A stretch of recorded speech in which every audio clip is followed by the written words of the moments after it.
Right, well I did actually get a purpose-built exploration dolphin built.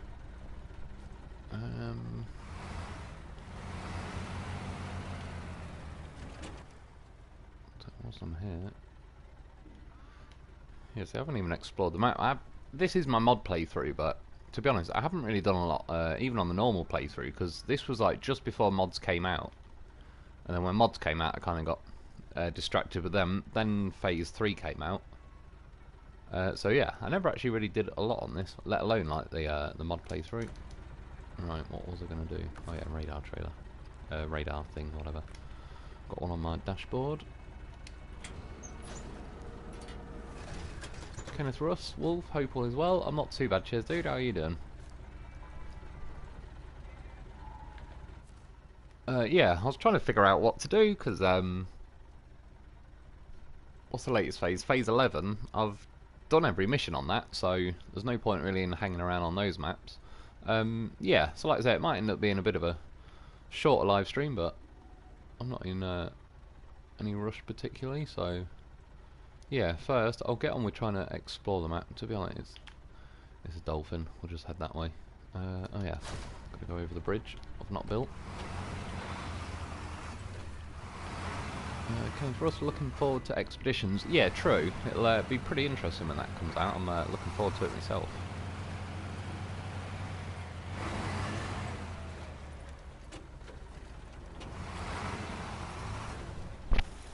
Yeah, like I said, I don't know too much about it, but it'll be, yeah, it'll be an interesting one to see what kind of spin they've got on the game. And the fact that it'll be more scouts, it's good in a way, because obviously this game has both, but other than the goddamn horse. Most of the scouts don't really, yeah, they don't really get to do a lot of the time. I'm surprised that didn't seem too keen about getting over that river. Justin Lynch, hello, how's it going, dude?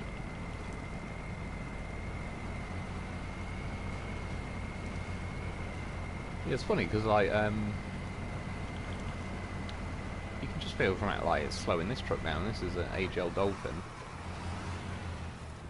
and it's yeah. I remember how brutal this map was. This was back before we had the Zix 605R. Loads of stuff we didn't have. I'll just collect that mission out. May well be a bridge I never build. Yeah, this map was definitely pretty rough. I think that's why I got bored of it quite quickly then. Particularly, you got the garage there, going like down through this muddy section, over that bridge. Was it that bridge where my trailer decided to like phase into the middle of it as well? Yeah, and then you kind of had to go along the bottom muddy section, and it was just... That's what I was thinking, it might work out a little better with mods. But yeah, back in the day with normal trucks. Another one, if I was going to go back and do this map, which hopefully I will at some point on my normal playthrough, I'd, yeah, well, there's stuff like the Zix 605R that we didn't have back then. This road behind me. Kenneth Russ, hopefully it won't be rubbish. True, yeah, I certainly hope the same. I'd imagine it's got to be pretty good, I'd assume, from how good this game is. And you know, just like, as long as it's roughly this game, if we're talking maps and off-roading and scouts, and it's been designed where like the scouts are actually of some use, then yeah, it should be good. But I know what you mean, obviously. It's never underestimate the ability of some companies to completely balls up a good game or a good concept. But I think Focus seems to be done some good things in the time.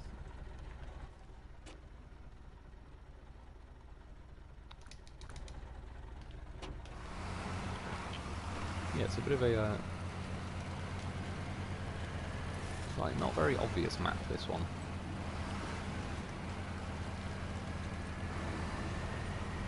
There are quite a lot of paths, but they don't really show up on the map as actual roads. You just can kind of tell that there are gaps in the trees. To be fair, I'm sure this isn't the proper way to go. Although I do remember I just had a flashback of driving a horse around here. It must have been years ago. Whenever mods came out, that was about the last time I probably drove around there. And they put the watchtower in a pretty awkward place on this one. First name, last name. Holy moly, I caught one of your live streams. Awesome. I appreciate it, dude. Cheers for popping in. Pretty early as well on this one. 5 minutes. Even I don't know what the hell I'm up to yet. Well, ish. Just a lynch. Why didn't you just activate it on the other side? Activate what, sorry? Oops, shit, I pressed the button again. Oh, you on about that mission? I don't know actually. I just kind of was driving along, crossing the water, and then yeah, just kind of dawned on me like, oh, I probably don't have that. If that's what you're on about. Is that a contest? Oh, that's what we're going to be doing then. What the hell is it? Right in front of me.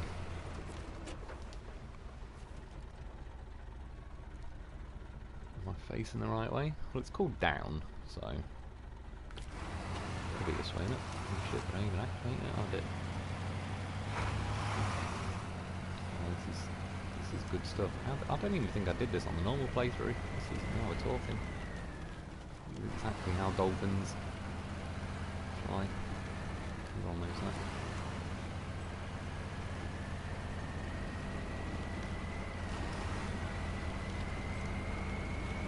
I'm assuming if it's 1 minute 35 in normal trucks, this one's going to be over pretty quick. That being said, I'm flying down the hill. I suppose a lot of things that have got the gear in for it would be going pretty fast down there anyway. But now is where this thing is just going to start chewing through the terrain. Yeah, there you go.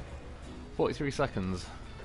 Pretty good though. It's actually quite a cool little contest randomly to, like, I suppose once you've done the what did we call it? The watchtower. Right, well that's that corner done. I suppose next we're going to start heading... Yeah, I was going to say, I thought there was an upgrade. Is that something to do with the collobs? Collob suspension? I could be wrong, but again, this is like 3-year-old memories flooding back. I can barely remember them. How the hell am I supposed to remember what I did when I was like 8 years old? It was easy to remember that when I was like 10. Not anymore.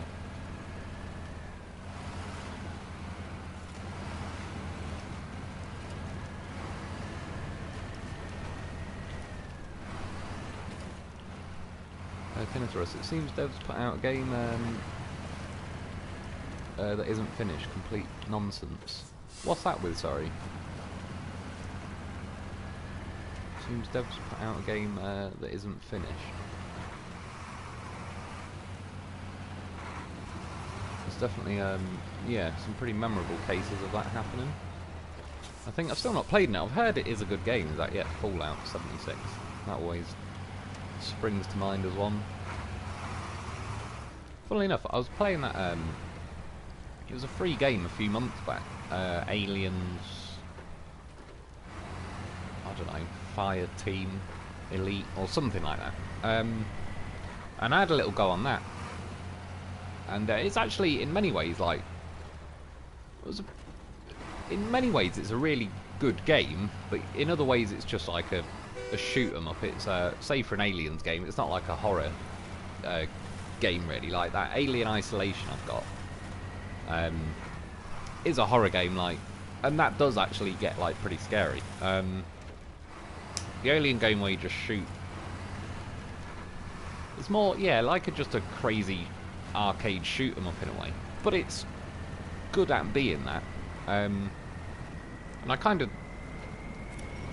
thought to myself when I was playing it, it seems a pretty good game. I'm surprised like it didn't hear a bit more about it. And then again, this is where I'm convinced like YouTube and that just listening in, because then I get recommended an Aliens video, and one of the comments someone said that game was like absolutely nailed by bugs. I think they seem to have ironed most of them out now, but yeah, I think that's what kind of killed that game, just as an example, which is probably why they ended up giving it away as one of the free games in like the monthly pass on PlayStation. And yeah, from the sounds of it, like the game that it is now is pretty good, but it obviously wasn't the game that was released. And it is pretty bad, really. Again, like I've said it before, I'll say it again. I'm no fan of governments and all the rules, and like they stick their nose in too many things. But one thing they should be cracking the whip with is like all these big companies that are releasing games that are like half finished and all the rest of it. Like, I don't know, if you're a car company, like BMW just couldn't release a car where they're like, well, we've not tested the airbags yet and we don't really know if this works and that works, but you can get an early pass version. It's like, it wouldn't happen. But yeah, some of the games companies do take advantage of it with like not finishing stuff before they release it. And then sometimes if they release it and they make loads of money off it, sometimes I think they just don't even bother fixing everything, because it's like, well, we've made the vast majority of what we're gonna make off the game, and it's not really worth like fixing it up now. When you think back in the day, yeah, they had to release a game that was like working properly. Really, there was a few rare exceptions. Like, well, stuff like, I can't remember exactly where it was, but on Tomb Raider was one that was definitely rings a bell for me, of games where there was ways when you're saving it that you could like paint yourself into a corner where you've well, the game kind of did as well. I think you could go too far into the game and it turns out, oh, I needed to press this button on a wall that was actually like a flaming torch that I needed to pull or whatever it was, but there's no hint of needing to do it or whatever, and by the time you realise you need to do it, you're too far into the game, and then you have to delete the whole save and all that. And I can't remember what game it was as well, but I remember hearing a few weeks ago there was a game back in like probably the Nintendo, like the NES and the SNES days. I think I can't remember, but yeah, something happened where it was like the game did like an auto save where it, but there was no way back out of like this place where it auto saved you, and the company had to make like a service where you could send your memory cards in to the company and they'd fix your save file for you and send it back. So that's how much of a pain in the ass it was back in the day if they accidentally let a bug slip through quality control. These days with some games it's like, yeah, do they even have quality control? I don't understand with some games when you can just play it and find a load of bugs. It's like, how do they not have someone, like in a massive, gigantic, multi-million, if not billion-dollar company or whatever, can they not just hire one person? Like, I mean, I'll put myself forward for it. Just, it's like, hire someone to just play the game, but a normal person. Just pluck someone off the street as such, and be like, yeah, play this game, and if there's anything that's terrible, let us know.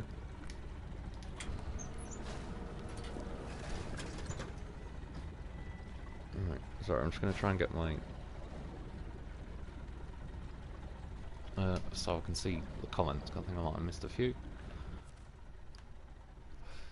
So this map's pretty massive though, because the even the radar trailer, like this is the GGMS bubble head trailer, well, radar, but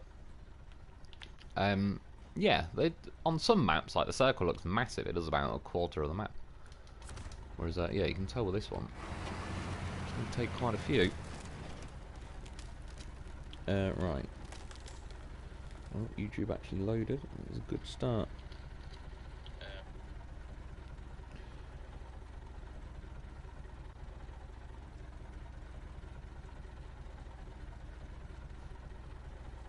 Justin Lynch, bridge task. Oh yeah, yeah. I must admit, I don't know. I just drove straight past it in autopilot mode. Do you know, I haven't drove on any ice in this game for quite a little while. Or it feels like I haven't, anyway. Considering it's a SnowRunner, I've not seen a whole lot of snow and ice in that for a while. Let's grab that task. Well, I'll just keep aiming for the blue dot. Oh, it says that actually. Some pretty hefty looking mountains. If I need to, I'll just release the loaf.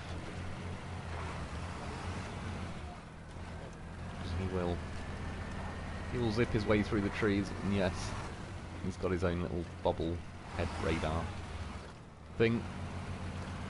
It's one of the few times I actually had about a minute or two before I was starting the live stream, and it was like, holy shit.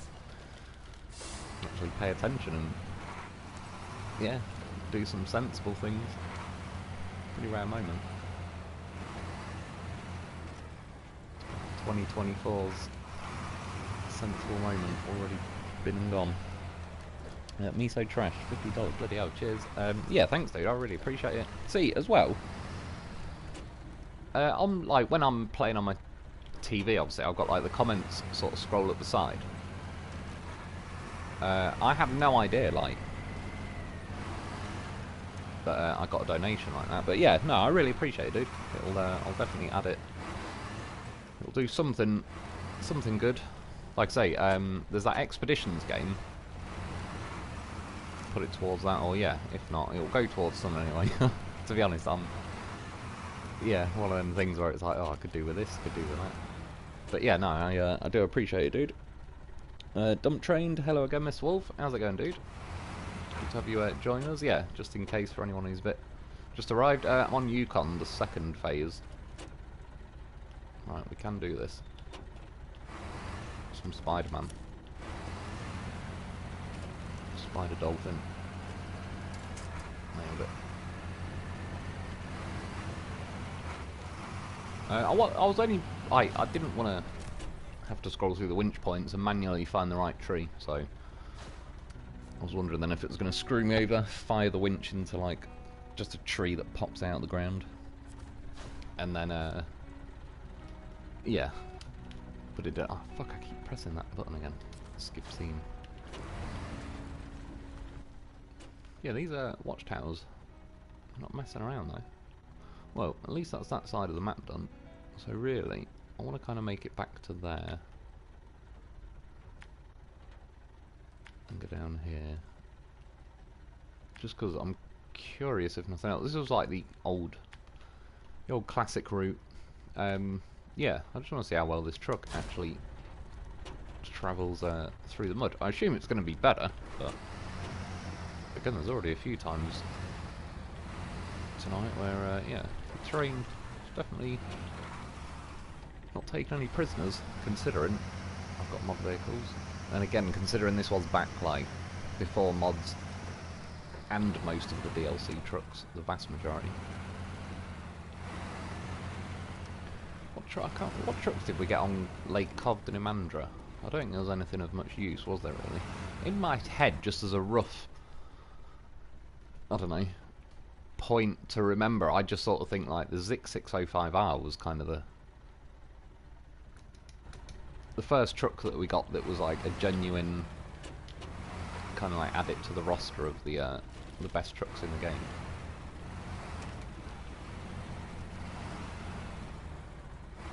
Jamie Bastian, hello Mr. Lone Wolf and chat, how are you all doing? Yeah, not too bad, cheers dude, how are you doing?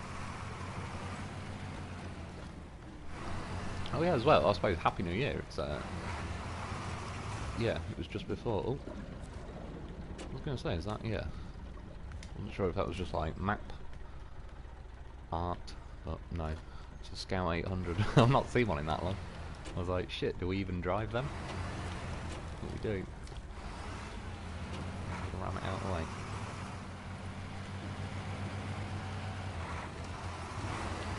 Yeah, what's the size of that tree stump? That's a whopper.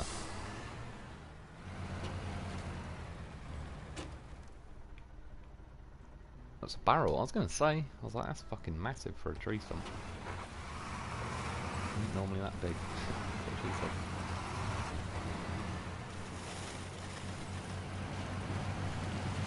Oh, does the river go this way? That's weird, but I always thought it went the other way. It's just more rocks. Like, barely got in the river. And we're going with the current. Dolphins Beach. But again, it's like, yeah, really awkward hitboxes, because clearly, once it's like unhooked from it, It's not really that difficult to go driving through. Jim Bastion, is everyone ready for Season 12? Yeah, I reckon, to be honest, even though I still need to get my arse in gear and get some videos of Phase 11, some more videos done. But yeah, overall, like, they, yeah, was it like mid-October or something that Phase 11 come out? Which it doesn't feel like it was that long ago. But yeah, when you consider we're already, it's pretty insane. I can't believe we're in January 2024. I was barely getting used to remembering to say 2023 instead of 2022. 2024. Well, 24 is my lucky number, so touch wood. Best be a good year. I doubt I'm going to be alive for 21, 24.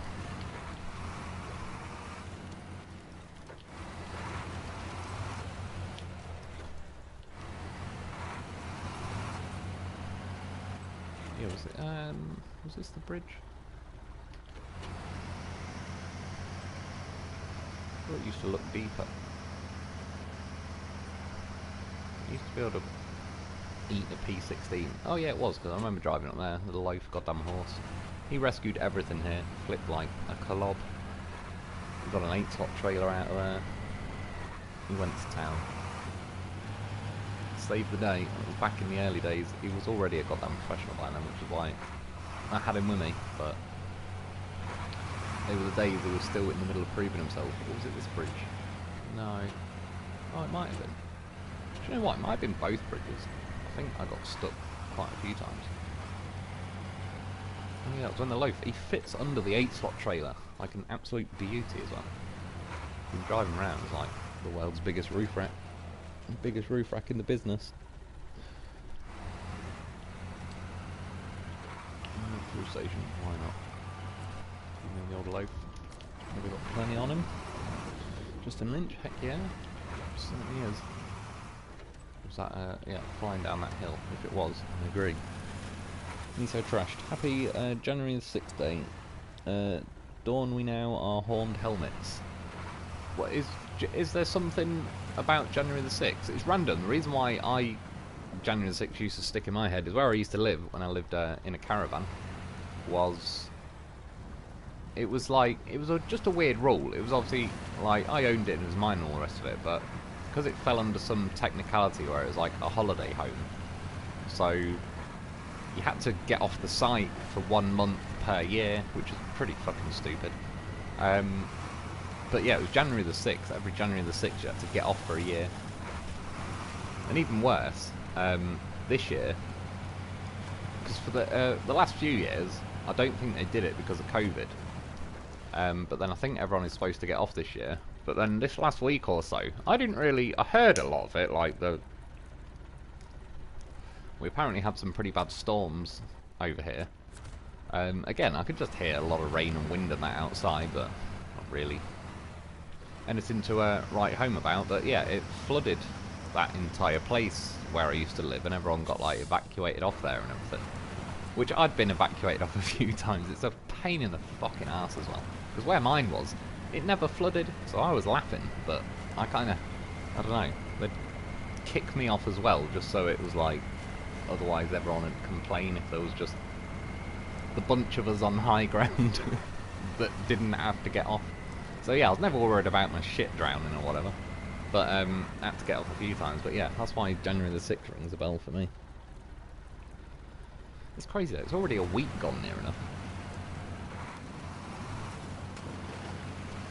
And yeah, 2024. It is pretty ridiculous. I don't like how fast it seems to be going. Matt Rowe, hey Mr. Wolf, sorry I'm late, hope you are well. I'm not too bad, cheers dude, how are you doing? And yeah, no worries, it's still pretty early, pretty good timing. Happy New Year to everyone. Yeah, Happy New Year to you too, dude. Oh yeah, do I want to fire off some radar trailers? I probably do.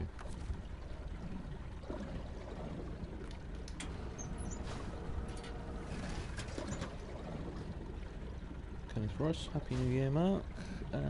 Mark, right, damn, been a while since I played the Yukon region. Yeah, same here, to be honest, like a hell of a long while.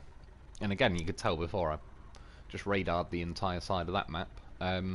It looks like at some point I must have brought a mod on here and just it seems like I flew down that road along here, and then you can see it's like uncovered up there.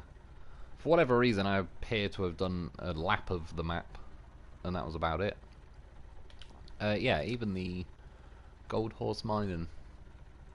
So I did one, destination sawmill. All the rest I've got to do. Task. Yeah, I'll get the map uncovered, and then I'll probably just start trying to chip away at some of these. Again, it's probably not going to be the longest stream, because yeah, it's just a bit of a random one before the sort of getting closer to when phase 12 drops. Cargo. Oh yeah, there's building them cabins. I remember that being like back in the day. I think this was like the first map where they brought the what do you call it, like cargo crafting mechanics into the game as well, which they're not terrible, but they also weren't amazingly explained. And yeah, it ended up becoming a bit of like, you have to really pay attention. You can only do like a notepad and you're like, right, so you get this from there and do that and da-da-da-da. Yeah, it's like trying to remember just where you can get what from and what you can craft and all the rest of it. I was going to say, wasn't there a forklift?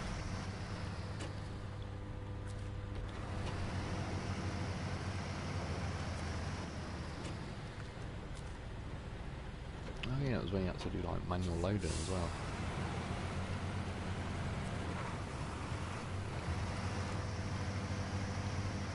Oh, is it lifting that box? Right, I might do that mission while I'm here, because I am right here. Sod it. Treat yourself to another radar trailer. That's a good thing when you've got a goddamn horse for you. He's packing plenty of fuel. White Tiger. I haven't played this game in half a year. Yeah, true. It soon flies by. I'm trying to think, what would you have missed then? So did you have you played phase 10, or did you probably? I'm guessing you either stopped somewhere, yeah, around phase 9, or probably just after phase 10 came out. Again, though, it soon flies by. Right, this thing. Again, this is one of those things where there's nothing against the forklift. It's just a lot more faffy than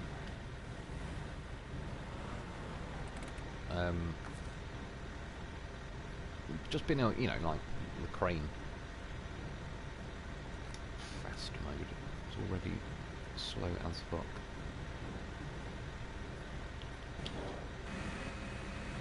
I mean, I could have started it where it was low enough.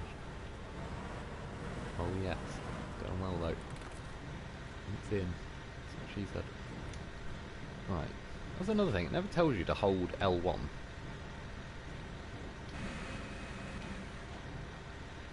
That's looking bad. Just trying to figure out which combination of buttons it would like me to press. You never know. Oh. Why? Why are you tipping like that? Oh. Well, it's not going as well as I thought. Let's try from the other angle. At least this thing's got good steering. Oh yeah, it doesn't have a snorkel on it though. I remember drowning one of these in not a lot of water. See, like now, fast mode, gotta do that, just to lower the forks. Fucking ages. Not real. A lot of people don't like the Yukon, but I enjoyed it, especially as mods came during it. It's one of them. It was like the cargo craft and all that put me off. I actually do like the map. That's part of the reason why I kind of decided to come back on it tonight, because yeah, there was a lot of other things that, like,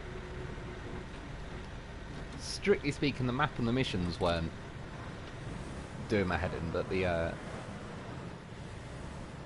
yeah, like the cargo crafting, just all that faffing around, and then yeah, when mods came out, that kind of sidetracked me pretty well. Right, in theory, it should lift up now. I've got a funny feeling. Wait, I can't remember what buttons. Like, just for what it's worth, in the bottom right hand corner it's saying up and down on the D-pad, that's doing fuck all. Left and right on the D-pad, that's doing fuck all. Square and triangle, to be fair, does do something. It's L1, I'm holding L1, you've got to hold that down constantly. L1, L2, sorry, and then R2 lowers it. You know what, I bet I didn't even select the mission. Manual unloading, it's got to be that one, isn't it?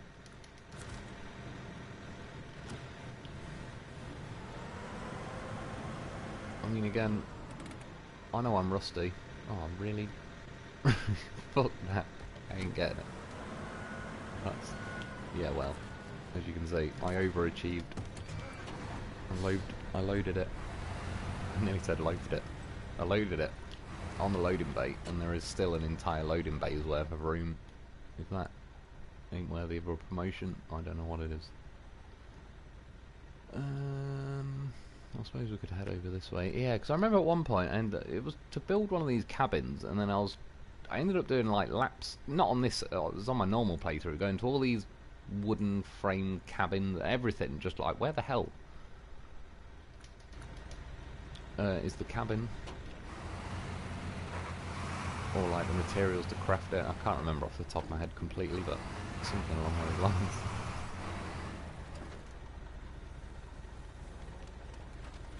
Justin Lynch, yeah, I liked Yukon too. Yeah, like I say, as far as like the SnowRunner experience goes, so to speak, even back when, like, yeah, I remember getting the trailer stuck on the bridge. It was one of those maps, I liked it at first, but then, yeah, it was like the other stuff, like the cargo craft and all that, just other faffy things kind of got in the way, and then, yeah, kind of the novelty wore off quite quick. I was just like, oh, fucking hell, now I've got to drive through that long-ass piece of mud again.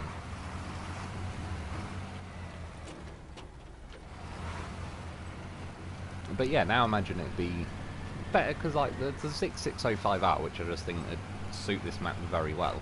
But then you got like the Tatra Phoenix and stuff like that there.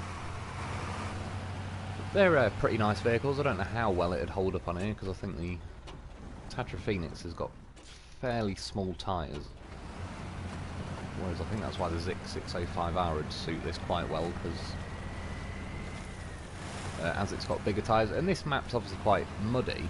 I remember the other map, is it Big Salmon Peak? That has some pretty brutal snow kind of laced throughout it. I remember getting a Voron Grad stuck. Yeah, pretty damn stuck.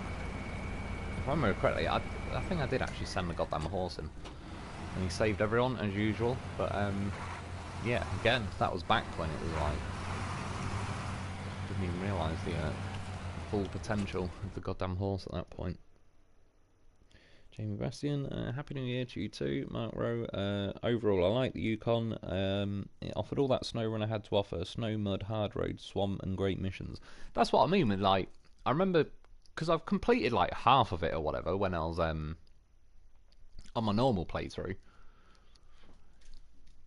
Yeah, like the missions, there was a lot of it, like, I mostly remember fond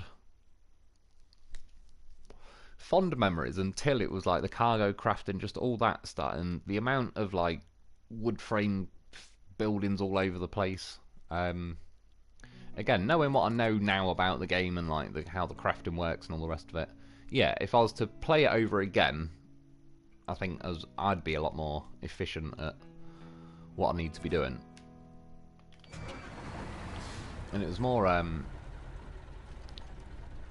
like when editing and everything as well, it was taking even longer back then, because I was like even more of an amateur at editing. But yeah, just like the hours it kept chipping into, like going, oh fucking hell, it's not that's not the right place, I need to go over here. Yeah, and then the mods just came out at a good time where it was like, right, that'll give me a break from this map. And then yeah, then phase 3 came out, and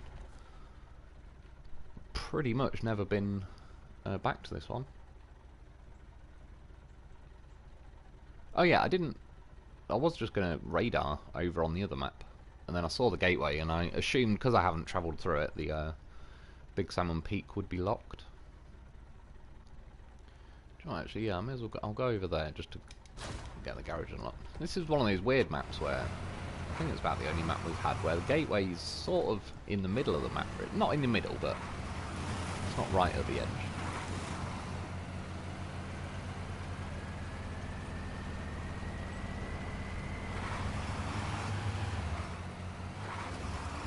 Jeff special. That's when we arrive. Machine yard. A bit of drifting.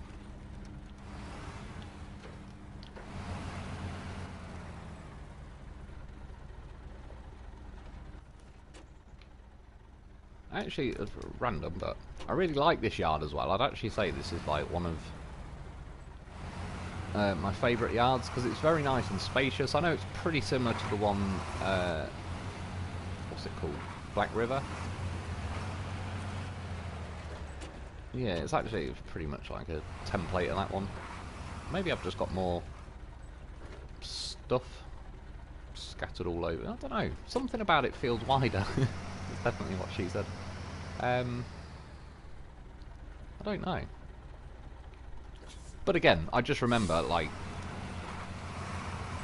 yeah, out of all the different maps, I really do like this yard.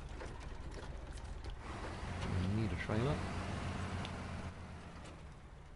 I'll hit a radar, we'll see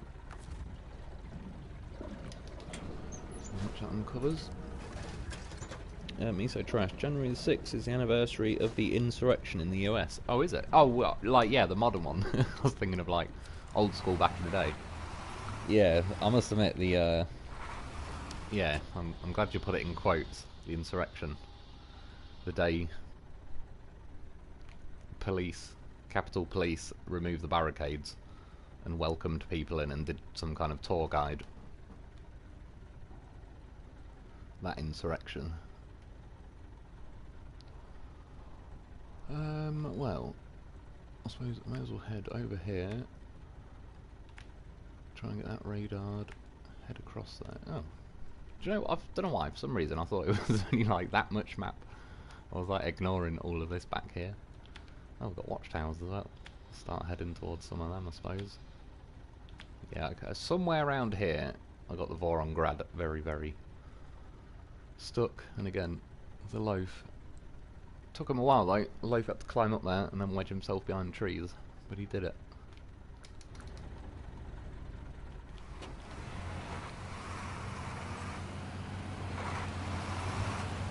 Yeah, it's funny with like that January the 6th and that Capitol building and that, because it wasn't that many years before. Was there something to do with some abortion law or something was being passed, and a load of women protested at that Capitol, and they ended up going in there and doing like a similar thing. And I'm not saying they were doing an insurrection, I'm just saying, like, I don't really think the yeah, the recent one was.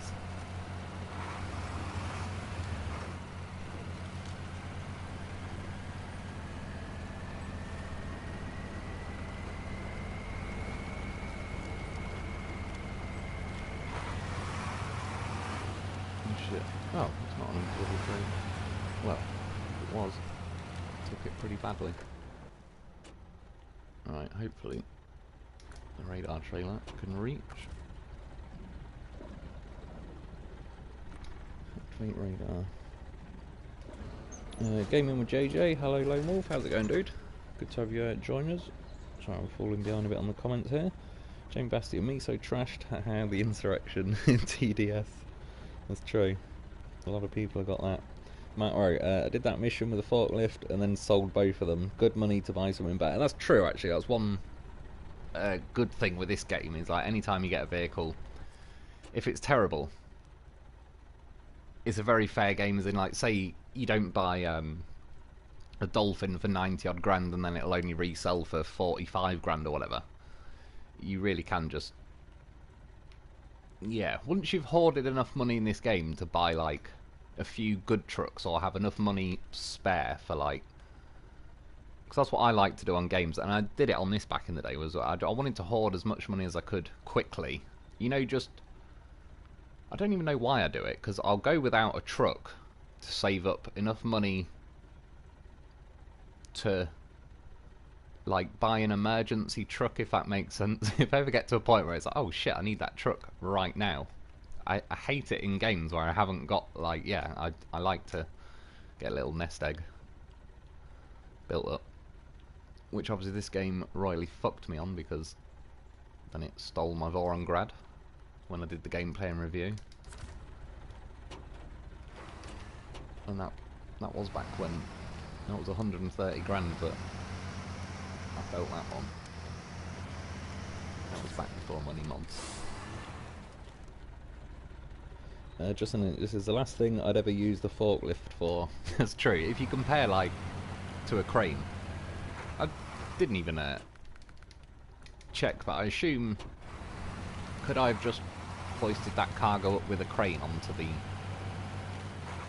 platform, loading platform? I assume I could, because I don't really think the game would differentiate between that piece of cargo and any other. Jane Bastian Biden just said it was the day we almost lost America.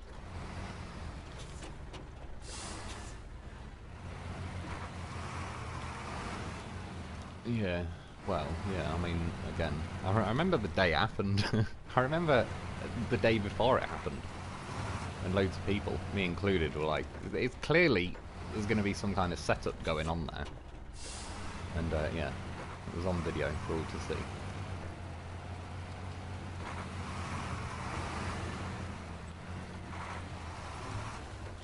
It's crazy when you think as well, like that the Capitol Police that shot that Ashley Babbitt,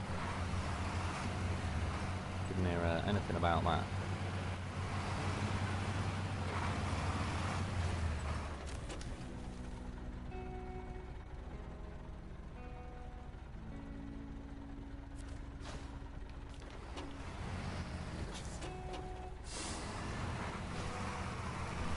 And then, yeah, when you think, by comparison, there was that, what's the copper's name? Was that George Floyd, like the copper that got done for killing him, which yeah, I don't agree he did. But didn't he get, like, attacked in prison recently? Imagine being that guy.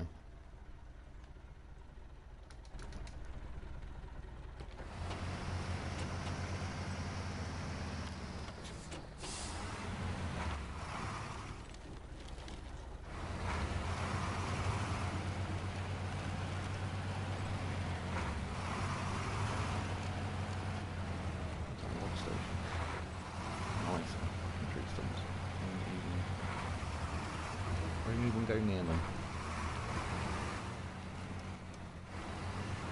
So that's one thing I will say with the dolphin is pretty terrible when it comes to tree stumps. It goes over the first or the second axle or under it, and then it gets caught on. Yeah, I think it's the first axle it goes under, and it gets caught on the second one. But because both axles are like really close to each other, it once you're on it, you can't reverse a lot, and then it gets hooked on like the back of the front one though, so you can't just reverse off them.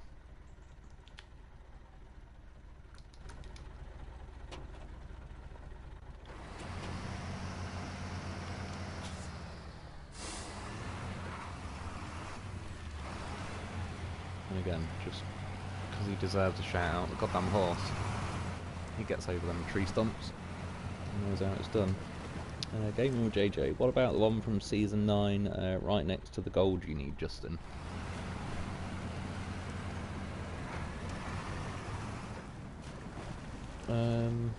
Yeah, true. Do you know what? I remember the one you mean. I don't think I used that one either.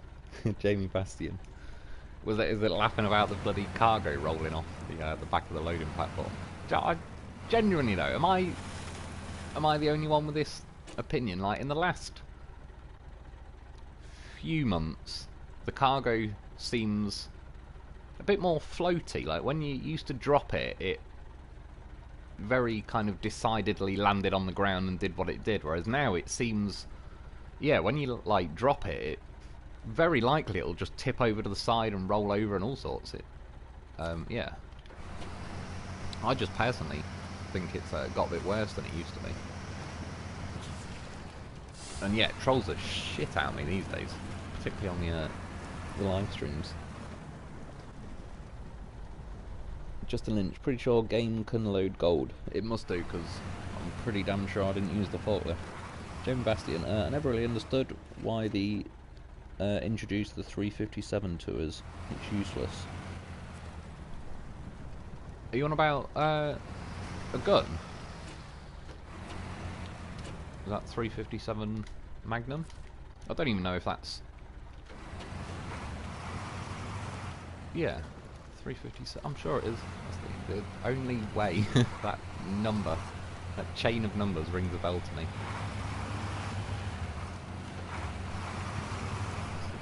Picked it up out of the old films. Gaming with JJ, yeah, it can, but I was just curious if you would use it since it's right there. Again, I don't hate the forklift, but you could see from when I was using it a minute ago, even fast mode isn't fast. But there's not really, like, it's why that logging crane is like, I don't, every time I used to spill logs, it's like, yeah, these days I'd rather just turn around and go and get another 3 from whatever log station. Chances are I only rolled it like down the road anyway. But the actual crane is respectable, like the logging crane. And with a forklift, it's like, I can't really hate it because it's not, it's next to useless in the game because it's just way quicker to use a crane. But yeah, I don't specifically hold it against the forklift because I don't really know how they could make it that much quicker. It's just one of the, there's too many controls to be like, too many inputs needed to like, oh, just the forks, lift it up and down, go forward, backwards, all the rest of it. It's just, yeah, a crane is like the way it does it in this game, that you don't have to, you know, like manually hook it on or anything. You just kind of click the button and it fires out a winch to it like a tentacle from the thing. Why did I even come this way? What the hell is that little piece of shit near me? Oh, it's a Lodestar. Do you know what? I didn't see the rear chassis. I thought it was just like the little front. I was like, what the hell is that? Like a weird squidged Mini.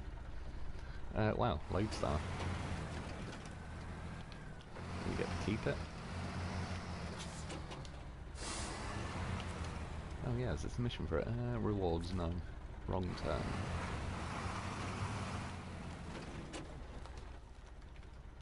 I wonder if that's like a reference to the film. I've been watching quite a lot of horror films recently. I watched The Thing, funnily enough, the other day, or whatever it was. I like that. The original one as well, like 1982. I've known it for a while, but John Carpenter has got some seriously good films. Like, what did I watch the other week? Yeah, Christine. That was a good one. Didn't he do at least one, if not more, of the Halloween films? Yeah, I didn't know though he did like Escape from New York and Escape from LA. They're bloody good films. Yeah, The Thing.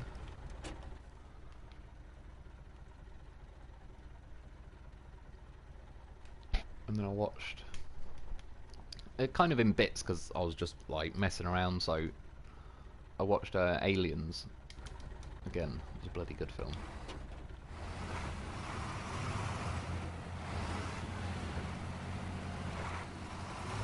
I like, yeah, Hudson in it. Bill Hicks. It's funny as well, I believe he's the only guy, because he was in, yeah, Bill Hicks. Is it? No, not Bill Hicks. Bill Paxton, sorry. I think I got, well, Hicks is the other guy in Aliens. I'm on about, like, isn't it Bill Hicks the comedian? Yeah, Bill Paxton, he was in Aliens, obviously, as like Hudson, and he, the aliens pull him through the floor and kill him. He was in Terminator He was one of the guys near the beginning that are sort of dressed as punks or whatever when Arnie turns up naked and just steals like their clothes.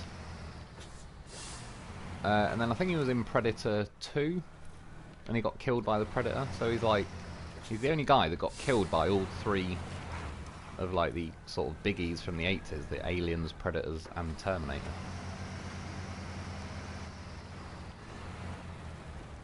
Oh yeah, a dolphin. It won't fit.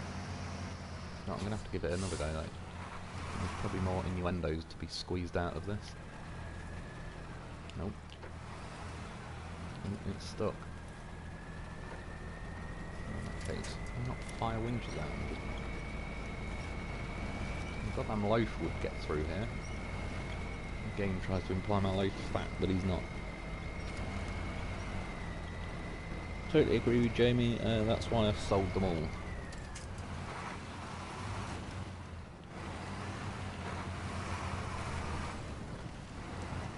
Robert Loja, good evening. I'm sorry, 605 what?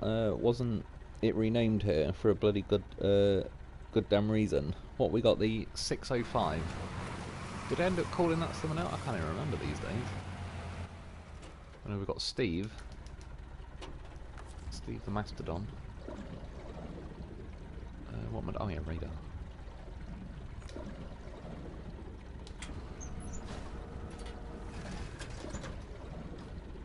James Bastian, hello JJ, enjoying the season 12 updates, thank you and keep them coming. By the way, do we have a season 12 release date yet?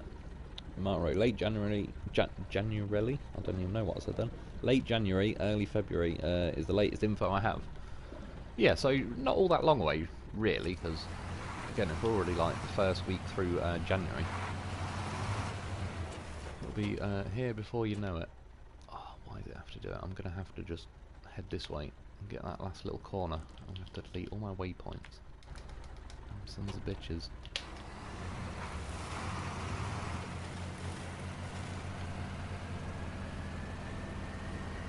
To be honest, I kind of thought I was going to get onto missions a bit quicker. I've not even finished doing the bloody first map, kind of randomly. Got sidetracked and came onto the second map. But we are nearly done. And then I will actually attempt some missions. I'll probably squeeze a few out before we before it's done. Gaming with JJ, thanks Jamie. No release date yet. Yes, season 12 been fun so far. The Fem Addict's articulation boosted by 23% a while ago. It was really bad when it first launched. Yeah, so if it's just that easy for them to like boost the articulation, it'd be nice if they could crank it up a bit more for some of the like the Cat 745C and that sort of stuff. But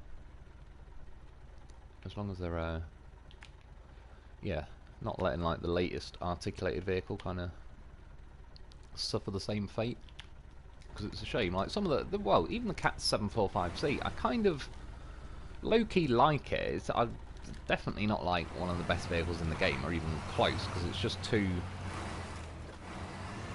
I don't know, like it's too specific in what it is. It's not a very good general all-purpose operator or anything. But there's something about it I like. I think it's just because it's a massive truck.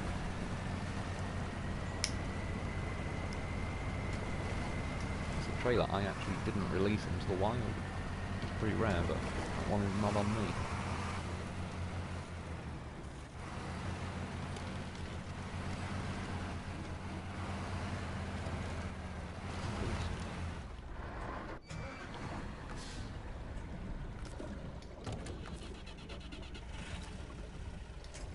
Oh my god. All I wanted is one winch point. Who knows? Oh my god, goddamn horse. He guessed right. That's why he gets himself a loaf.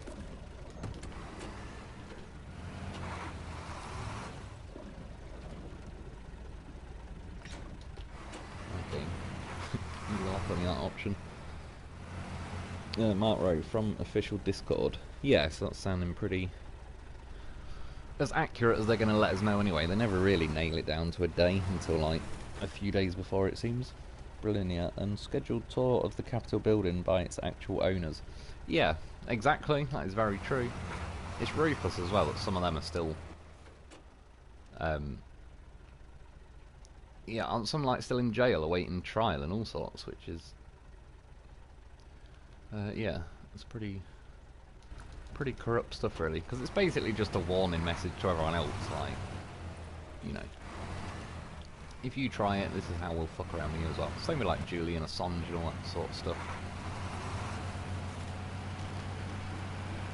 Like, they don't really give two shits about him, because they'd just kill him if they didn't want him around. But it's more of a,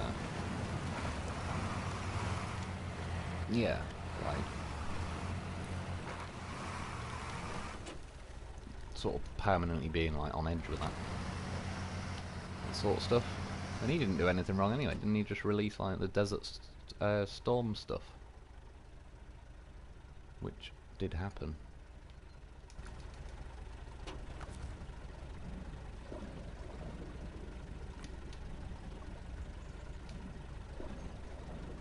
Oh yeah, this one doesn't make a noise.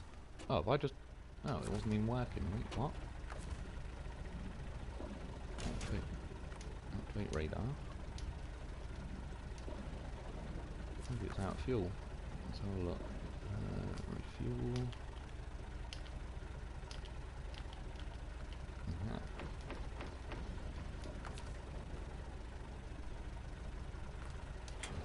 Oh, so it does do a noise at least, yeah. I wasn't going insane then. Jane Bastian, thanks guys. Between Mark Rowe and JJ, we have all the SnowRunner knowledge one needs. It's true. Yeah, gaming with JJ, lol. It's definitely thanks to you lot. It's because I certainly haven't got the knowledge. I just, yeah, I wing it. People let me know. Brilliant. It's a protest if one party does it. It's an insurrection if the other party does it at the FBI's direction. Yeah, exactly. Like, oh, it's full on dodgy shit. Like, it's yeah, it's not funny like that, but I mean, how 10 years ago and all that, people would be like, oh yep, tinfoil conspiracy wearing, all that sort of stuff, tinfoil hat, and yeah, now we're all just like, you see what we've been saying for the last 10-20 years? They're a right bunch of bastards. Oh shit, there's more of this map still to go than I thought. Not that it really matters.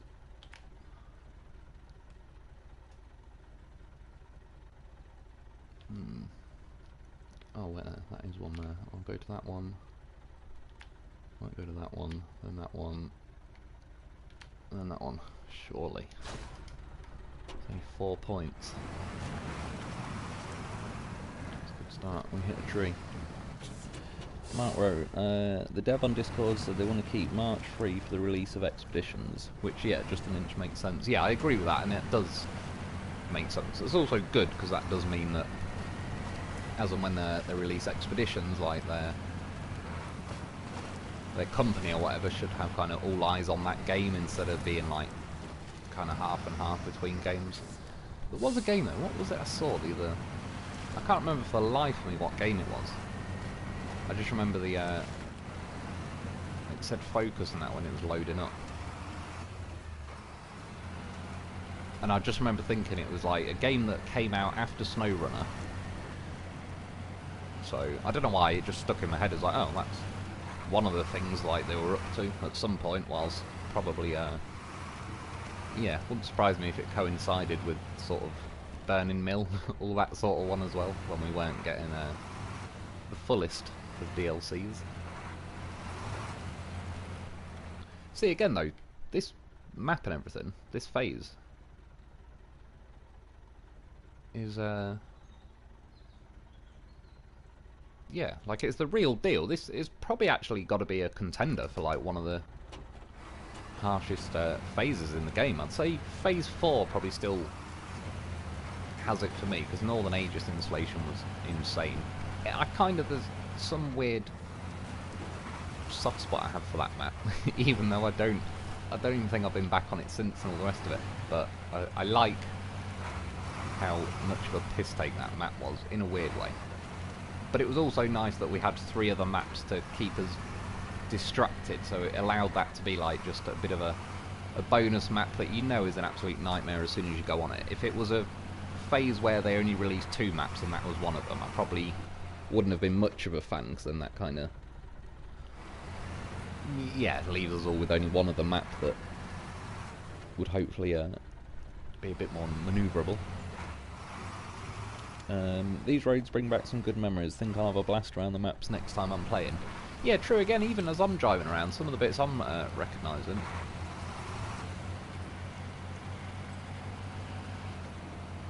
Yeah, the actual map itself, I do like.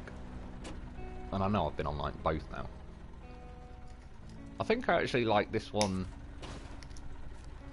a tiny bit more than Flooded Foothills. Again, it might just be because I spent more time on Flooded Foothills. There's an upgrade back there, which I rarely get. Fuck it, we're going that way. We'll be back for it one day. Well, we might not. One can hope. Gaming with JJ, helium-filled cargo confirmed. Yeah, I agree. It is like... Yeah, say about, I don't know, the last couple of months. It just seems to tip a lot more. Unless it is just me, but I feel like the amount of times I roll cargo off the trailer has, yeah, gone up like tenfold in the last month or 2. So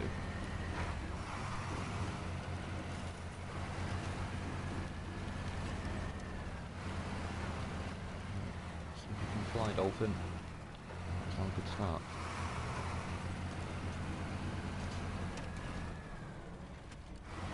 He's ready to abort. He knows. See? He lands on his wheels because he's goddamn professional. And he gets sat on.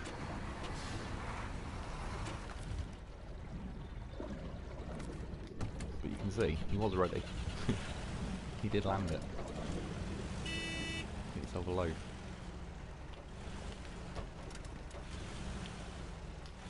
Right, out of curiosity, quickly. I'll drag him behind me if I need to, but I loaded him into this Dolphin just before the live stream started, and the cranes were terrible. But every now and then they have a mind of their own, and they work a little bit better. I mean, they're still pretty crap, but that was, yeah, not exactly like a glove. Well, it was like the O.J. Simpson glove.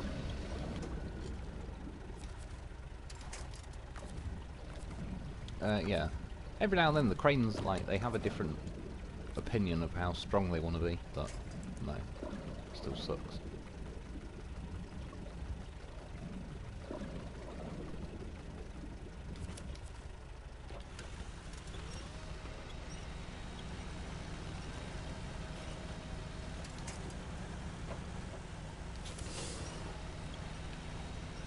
The beast trying to get that last wheel in. And then zombie munching. You know what? That'll do.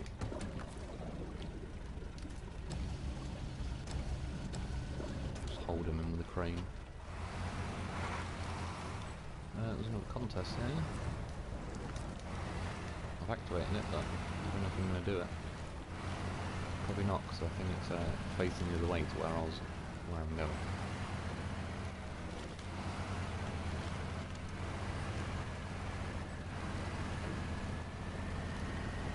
Sometimes I'm just gonna send it.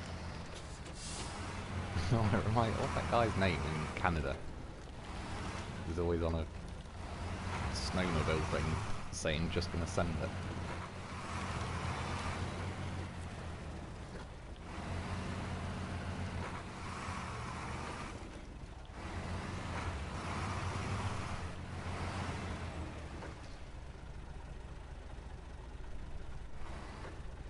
Gaming with JJ means the TH-357. Oh yeah, the forklift. I was thinking about a gun. Yeah, no, I agree.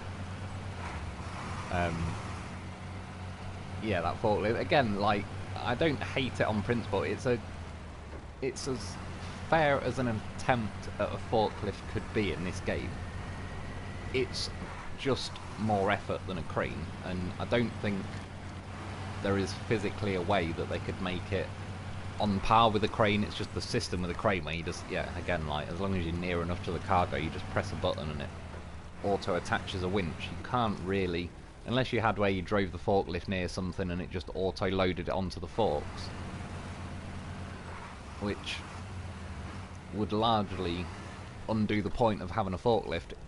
However, that's the kind of, if it did that, I would actually consider using it a little bit more, because that's the one bit that kind of wouldn't drive me insane.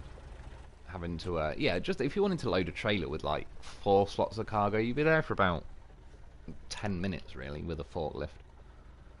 And that's on a good day. I'd be there for, I don't know, about an hour, and that was just to get the first piece of cargo on the forklift.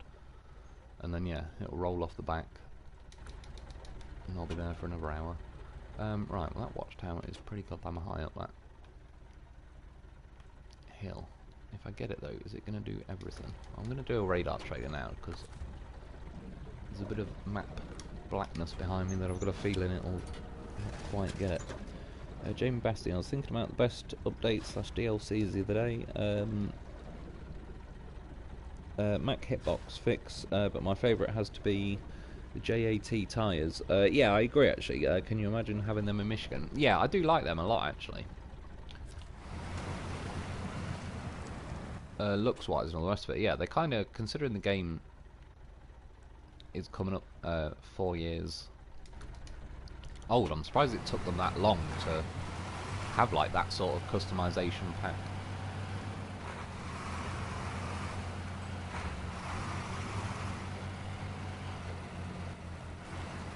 Yeah, that's the sort of stuff really, like,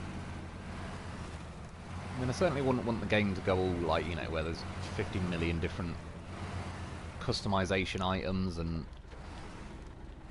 all the rest of it. But again, if this game was made by EA or something, there'd be loot box mechanics, and yeah, you'd win like good sets of tyres out of loot boxes and all that sort of stuff.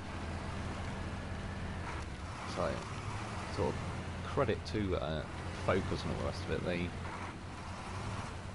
They're definitely a lot more gamer friendly than some companies. Like, some are just absolutely pure 100% ruthless profit margins.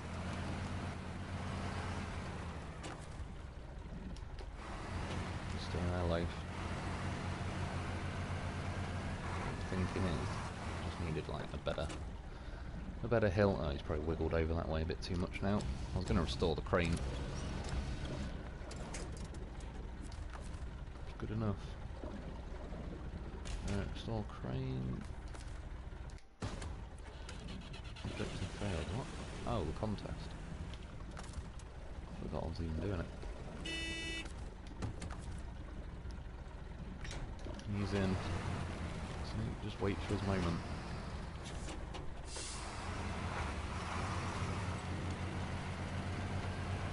To jump off his hill. Right. Don't know where we're going, but we're going. All over deployed like a goddamn professional. I have some kind of, I don't know, some kind of parachute scout badge. And he's earned it.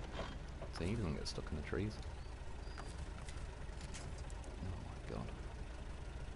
Oh, I still, you know, we found the dolphin winch point. Somehow the loaf just does better shit than other stuff in this game. I don't know how he does it, but he does.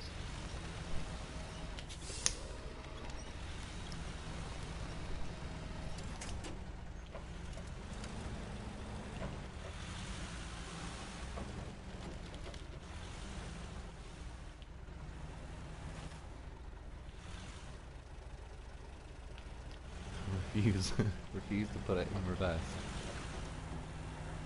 I think that is the tree we are stuck on.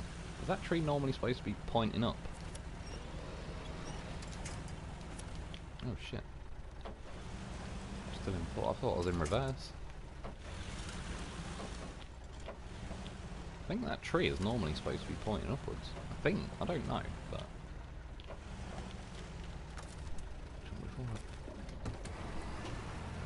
worried about the loaf not being able to get this out. I'm worried about 80 million winch points that I've got to scroll through before I find the tree and winch point that I need. Right, local joiners in second. Found rail tracks. That's good enough.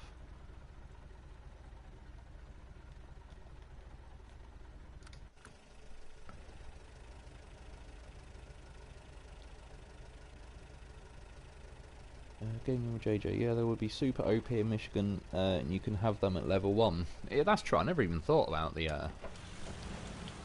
like, you know, levels and all that. It sort of doesn't really occur to me much anymore, because it's, I think for, well, those of us that got the game, like, when it first came out, I think I was at level 30, you know, within, like, the first months, say, so, yeah, it's more like probably 3.5 years I've been at level 30, so I just never really yeah, it never really occurs to me that stuff's like locked anymore. But yeah, it's a good point. So do those jack of all trades or trades, whatever it is, are they actually like statistically the new best tyres now? And it's not just, say, like aesthetics, like they, because they definitely look a lot nicer. Like, I just like them from how they look. But yeah, if they're also like statistically the best option, then I suppose I've actually finally done a bit of supposed pay to win stuff then. Which, funnily enough, I don't really care in a game like this, because it's not really versus anyone else. Obviously, in a game like Call of Duty, where you're fighting other people, it makes a big difference, but in this sort of game it's not really. Quite happily if they released like what's that, Sherpa or whatever the hell it was called, that little four-wheel like off-road beast that they never seem to have added officially into the game. I know there's a mod version of it, I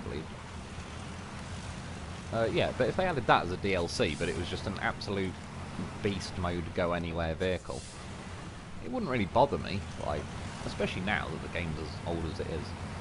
I think they've been pretty fair with yeah, again, like, they could have gone as far as loot boxes, but they could have just, yeah, put, like, you know, 50 different horns you can put on the roof, and you can buy a horn pack and a tyre pack. Again, the tyre pack was actually a good idea, though.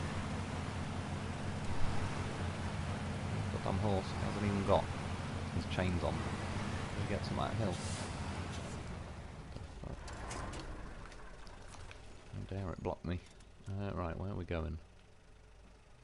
Oh shit, we got more done than I thought, though. Oh, so I just gotta get over the roadblock. Go to that one. For whatever reason, I'm gonna fire off at a radar trailer now. Just in case the the watchtower doesn't do a lot. Right, road, Cat 357 is the forklift, dole. Yeah, again, I thought like 357, I was like, yeah, 357 Magnum. That sounds right.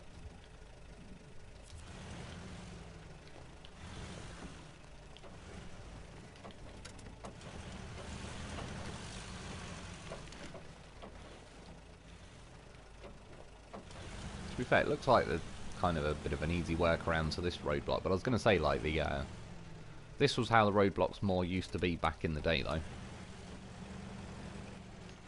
They didn't usually have like a little sort of V shape where you could drive through whilst on the road.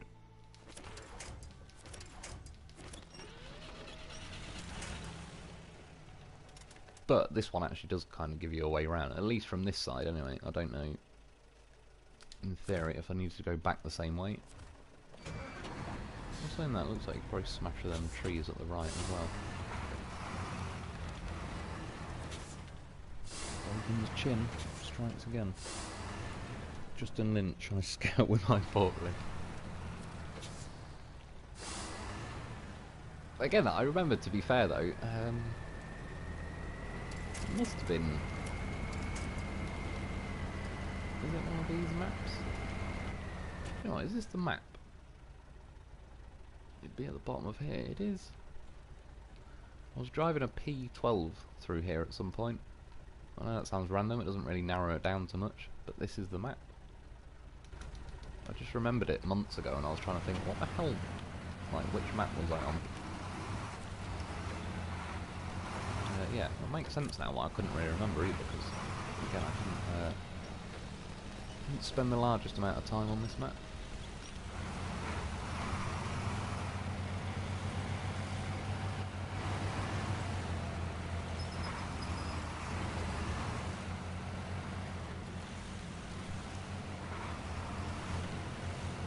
I don't know, this map is definitely, yeah, not a walk in the park.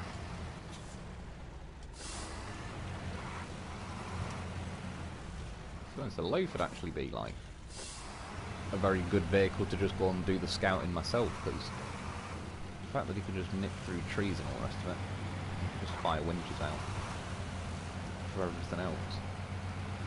Yeah, a lot of this map is like weaving your way through and around, just yeah, like it's a bit of a brutal one. It's not exactly like a little highway system running around the map. Right, we are getting there though.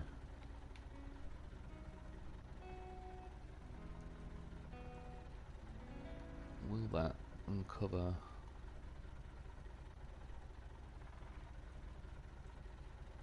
How is that little bit already uncovered? That makes that like...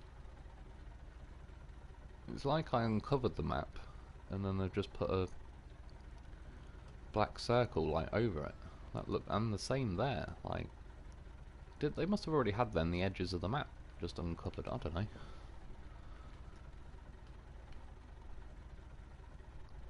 Well, anyway, I'm gonna head to that watchtower. I've got a feeling it's gonna screw me over and leave like a tiny little slither of uncovered map, or covered map, I should say. Another jump. Shit, it's a big one. Release the loaf. The game didn't even know what to do then. See? It's goddamn professional.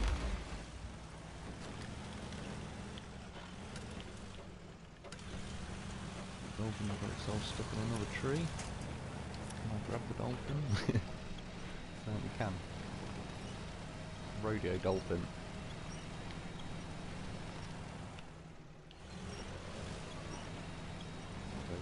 Hey look, there's a little bit like what I used to live in. That's what I'll be getting evacuated off if I still live there. Evacuate out of even. Right. Dolphin is fighting. Turns out it might be its first rodeo. Point the camera down more. I'm kind of stuck by these banks. Yes. Just going to keep firing it into that.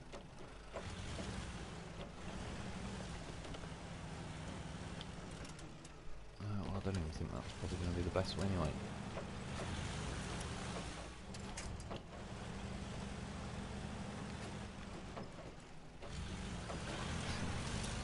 Just won't let me with the camera.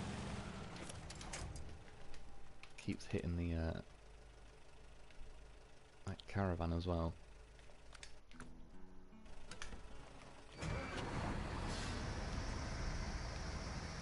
It's probably done like the equivalent of what the tree stumps do though. It's gone between the first and second axle. For whatever reason, they're like just awkward hitboxes.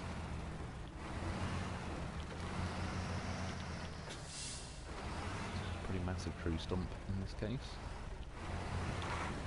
Right.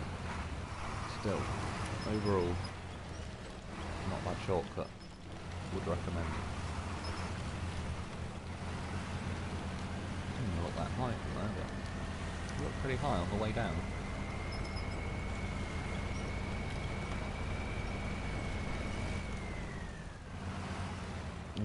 Gaming with JJ, yeah, if you take off the forks and don't go into deep water, it's a good scout vehicle. Yeah, I do remember. Sorry, I got sidetracked by that P12 thing. I was trying to remember where I was driving it. I did actually go around with the 357, and you're right, because of the steering and all the rest of it, actually, yeah, and you take the forks off, it was pretty good. It was the... That's why I remember, though, it didn't have a snorkel on, because that's the bit that bit me, and funnily enough, was it the same map? Where the hell is the bottom of the map? No, I think I don't know. It was either somewhere around here, or it was like at the bottom of flooded foothills. Yeah, just kept drowning in a piece of water where it was like I sort of gave up on it at that point. I'm willing to bet whatever map it was, unless the game decided to steal it from me, the forklift should still probably be there, sat in the water. That I decided, like, well, that's enough forklift for me.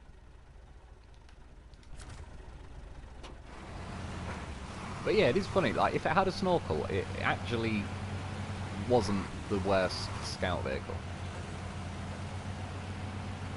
And the fact that it had the steering was like, you could seriously weave in and out of trees and all the rest of it. And yeah, I remember, again, like Mark Rowe was saying, memories, I think I towed that trailer with a P16.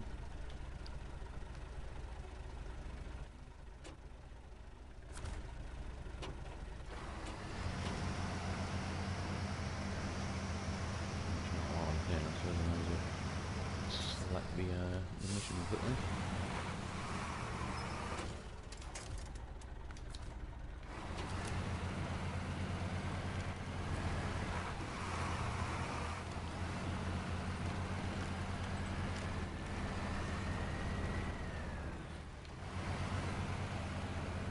This feels familiar. This might have been where I got the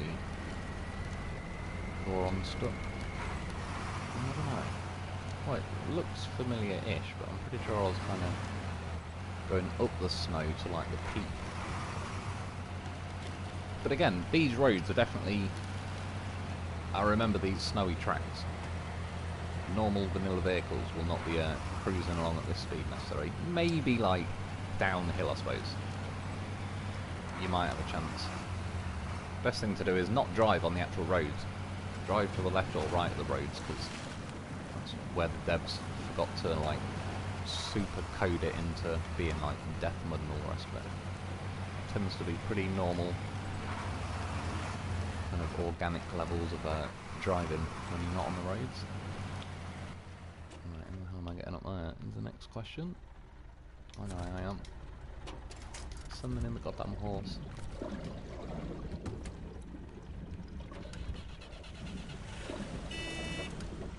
We'll definitely make it up there.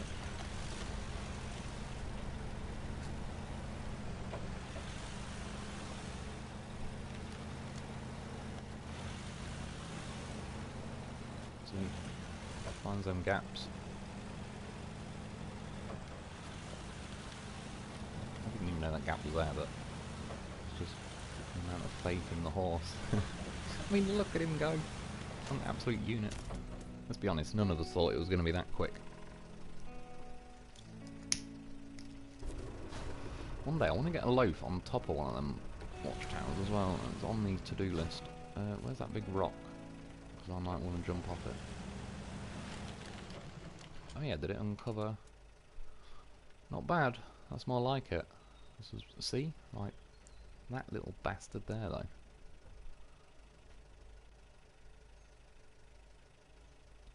Well, we want to start heading that way somewhere. Right, I need to jump off this giant rock. What's the next plan of action?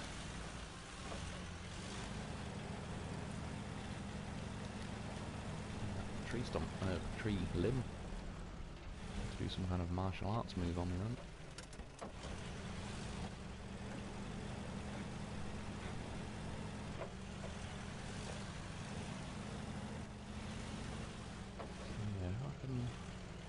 Well, maybe those newer cranes might be able to reach a loaf up there.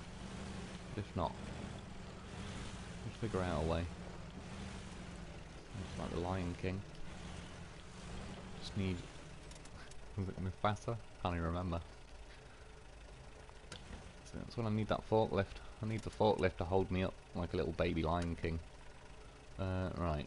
Oh, we're heading that way. Where's my dolphin? Oh, there it is.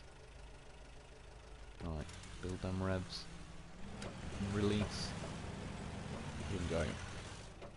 Bam. Absolute goddamn professional. It was a pretty classy landing. Didn't want any fuss.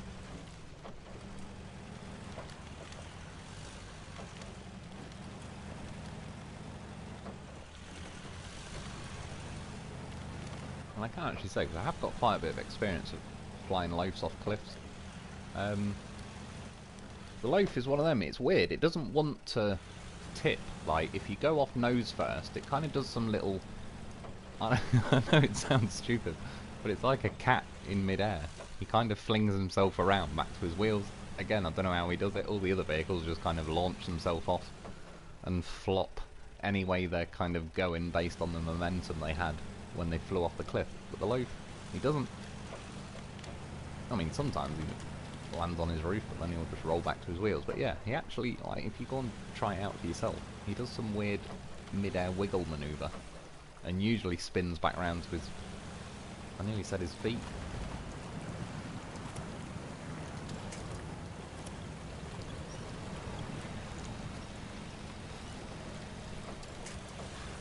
Oh yeah, shit, I forgot I even... Oh well, we're going in the loaf now. The dolphin is somewhere.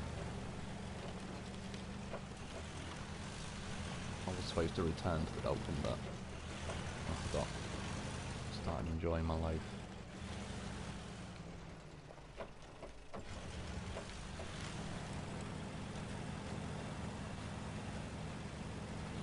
See? That's an absolute whopper of a tree stump. And just drive over it.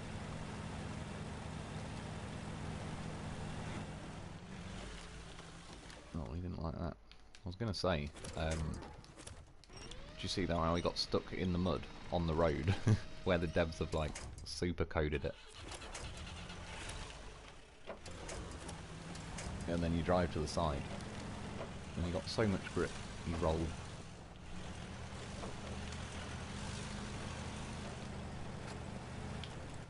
Are we still even remotely heading? Oh no, it's best to just aim for the blue marker.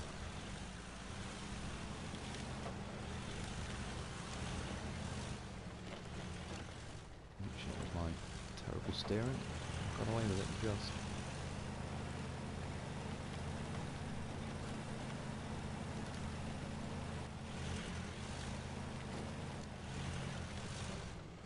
And if Expeditions is like this, I mean, first things first, as long as it's got a goddamn horse in the game, which I've been assured that it does, which is good news. Yeah. Should be an absolute beast. I've got a lot of practice sending loafs around maps. See what I mean though, like just how any other truck, just because it's a truck, it's nothing against it. But weaving through all these trees would be an absolute nightmare, whereas with a loaf, it's a piece of piss to go flying through trees. And even if it gets too dense that you can't see where you're going, you just click first person view. And then as long as you're not aiming directly at a tree stump or just tree, you're bound to squeeze through. Science. Like Newton's fourth law, the loaf will make it. See? Tree stumps. Rubbed his cock on them, now we own them. He just rallies over them. And eventually got bit. I don't even know if I'm beached on a tree stump. Those ones are a bit hefty ones, I'll give them that. Yeah, that one there's a right monster. Oh, I have gone into like an actual minefield with tree stumps. It was going well until then. But again, it'd be like, imagine driving nothing against the dolphin again, but trying to squeeze the dolphin through. Look, just they go under him. I'm trained for these situations. Yeah, I would.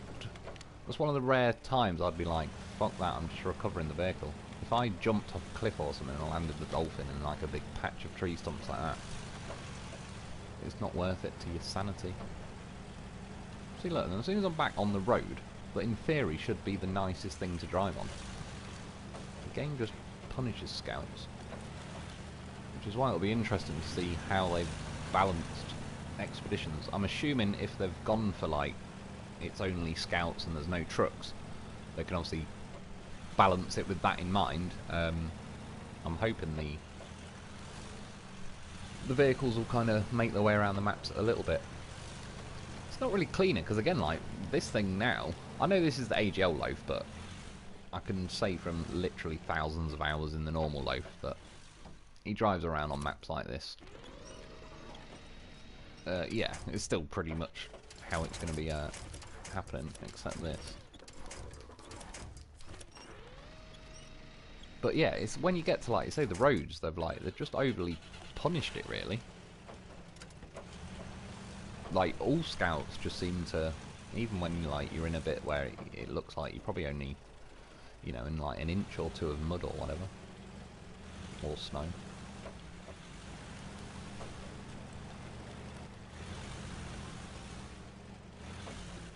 Whereas I think, like, how the loaf is driving through the snow now, that's about how quick scouts should be going down the average snowy road. Some of the ones, I will say, on this map in particular, some of the snowy roads up in the mountains are kind of like, I think they're pretty fair that they're quite brutal. So it's not just a case of where, you know, any road that doesn't let you go flying down it I don't like. Some, like, as long as it feels organic. It's when it feels like it's been overdone just to, like, artificially hold you back more than it would, really.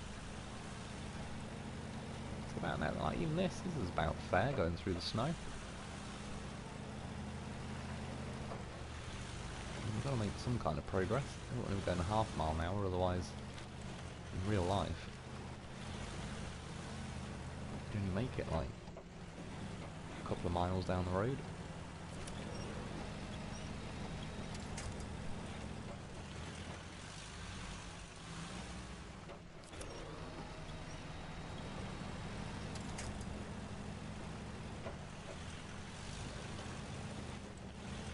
Nice central winch point on the loaf as well, just for what it's worth. Like, I just, the lazy option then, instead of steering and reversing, I just kind of fired a winch out and seesawed my way around. But there's some vehicles where the winch point's either too far forwards or too far back, and it just makes it odd. Like, particularly when you're doing the kind of Spider-Man swinging that I do, where you fire out a winch and kind of fling yourself round a tree or whatever.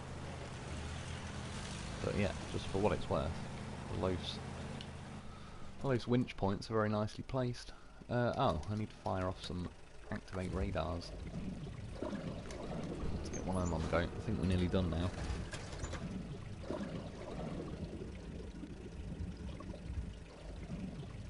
Just an inch, yeah. Super grippy tyres, small four-wheel steering that turns on a dime. Quite underrated. Yeah, no, I agree, except, like I say, the biggie that it does need is the snorkel, though. If it had a snorkel to its roof, then it would, I would actually kind of go to some effort to take it out a little bit more than I have done. Right, I'm just going to get near there, and then I'll recover it to the garage, and then I'm going to go back to Flooded Foothills.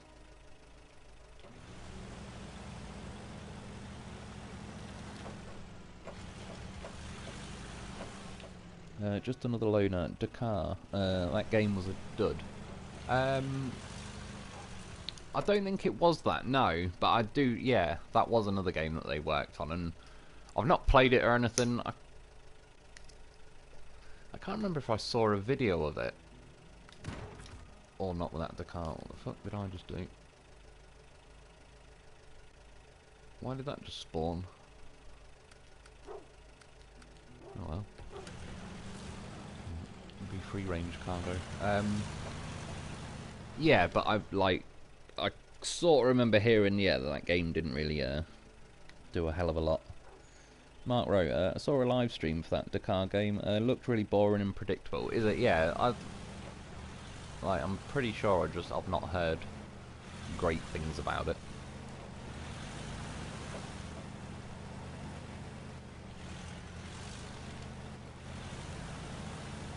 And in theory, like, I certainly like racing games, so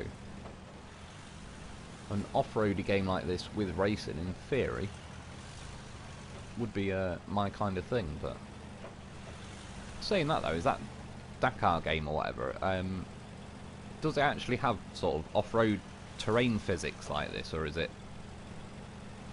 I'm sure there's a bit, but you know, like, I don't know, on even some of the older rally games, there's obviously like,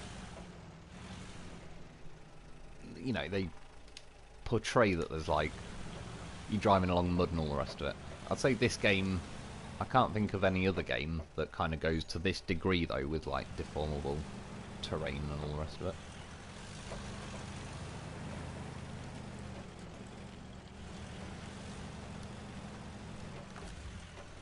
Yeah, I really could just drive this loaf around all night. Just can't get me out the thing. Yeah, driving was a joke really. I don't think sim or arcade style people really enjoyed it. Right in the middle of the hate scale. Oh, was it? Yeah, that's probably the worst, to be honest. I think I would... That sort of game, yeah, I'd probably hope more in line with a sim style. I could imagine, like, with that kind of thing, arcade. It's a shame in a way. It's nothing against little kids, but a lot of games are, you know, like dialing down the age of the audience they're aiming for. So, like, Call of Duty really used to be more aimed at adults. I'd say at least teenagers and all the rest of it. But there'd be younger kids that would want to play it because it's like, oh, that's what all the older kids are playing or whatever. But then I think with stuff like, say, Fortnite, that made a shitload of money, and probably still is, from a lot of, like, younger kids, though, then games started getting, like, even Call of Duty started, say, focusing more on, like, you know, just more kiddie style, like, clothes you could get that were, like, big, flashy, glowing clothes, which is, like, in a shoot-'em-up game, you don't really want big, flashy clothes. You want, like, some kind of black Spec Ops suit going on and all the rest of it. Yeah, I think I'm pretty much done. I'll recover to the garage. Yeah, and then a lot of games like, what's the bloody rallying game? There's a rally game. It might be called Rally. I can't, like... And I know there's number 4 that's pretty good, but then there's, again, if it's called Rally... Or Dirt, so that's it. Dirt 4 was pretty good. My brother's got it. I remember borrowing it off him years ago, and it feels quite nice. That was probably pretty close to, like, Sim, within reason. And then, yeah, Dirt 5 was like a free monthly game. As a recover me dolphin. And I've got it on my PlayStation, and I played it like probably 6, 7, 8, 9 months ago now or something, but yeah, it just felt very arcadey, and it was all a bit like, it felt like it had been made for, say, an 8-year-old rather than a 14-year-old or something, which, yeah, it just felt very arcadey and predictable. It was very easy to, like, rally in it, you know, you crash, but you don't really crash. That's one thing, even though I keep jumping here, there and everywhere. Gran Turismo. I wish one day they'd get their crash physics sorted, because I like Gran Turismo, but they never have yet. You can never crash, really. If anything, you do like the old trick, and... Or, well, the old trick now is that NASCAR guy that did it, skidding around the wall, though. Back in the day on Gran Turismo 3... What's that map? Tokyo R246 or something? Used to love that map back in the day. But yeah, there was somewhere on there you could just hit the barriers and skid around. Like, made life a lot easier. Well, which if I was playing, like, to complete important bits of the game, I actually wouldn't cheat like that. Because I just, for my own personal curiosity, would like to play a game. It's like with this game. I like playing the game as intended, but I also like a different playthrough with mods. But yeah, back on a game like that, when you're just grinding money, then walls came in handy. You'd just be squeezing the throttle with one hand and go around half the track just by hitting all the walls and scraping your way around. Right, I think we might finally be onto a mission. Gold horse mining. Oh god, yeah, this was the mission that terrorised me last time. Right. So it wants a cabin, so that's where I've got to build them. I think this is where what fucked me up last time. I didn't know I had to build it there. I think I was going there and there wasn't a cabin, and I was like, oh god, have I got to go and poach one of these? Oh yeah, I still need to uncover that. Sod it, we're doing a mission. We'll get over there. I've got bobbleheads in the vehicles. Right, so yeah. And then what was it I needed?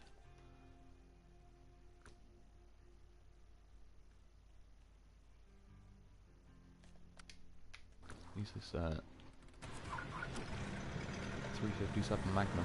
At least this is nearby.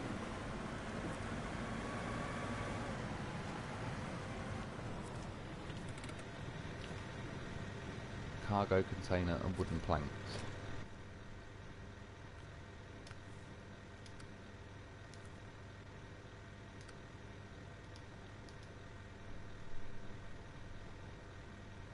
Oh yeah, and then, yeah, if you read, sometimes completing construction requires new materials or components to be created. Pick up the container on the railway station, find 2 sets of wooden planks, and make them into a prefab cabin at the crafting zone. Once you read that, it helps.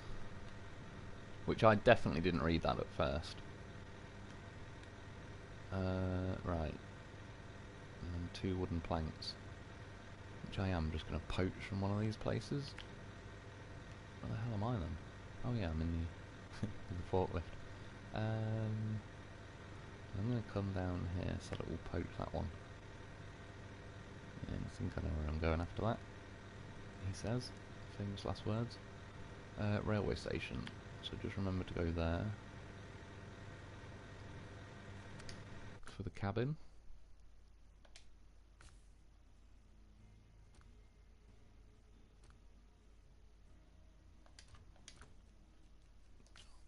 Paint it a different colour though.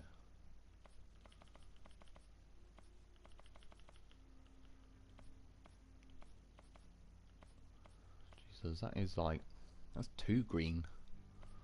I like that colour, but there's too much of a blue one. Might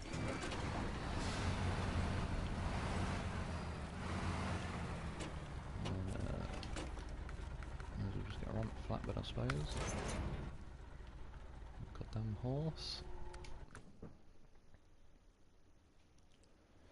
Just another loner. Hopefully Expeditions gets a little more care and attention than that game did. Yeah, hopefully. I've got a good feeling it will, because, yeah, I've kind of heard just here, there and everywhere that that Dakar game was a bit of a flop, and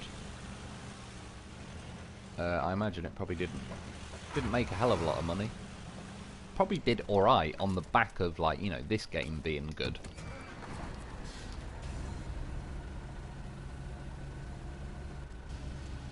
But yeah, I've got a feeling there's kind of probably too much riding on. You know, like that Dakar game was probably like, they could just, in their head, thinking, oh, we'll just crank it out.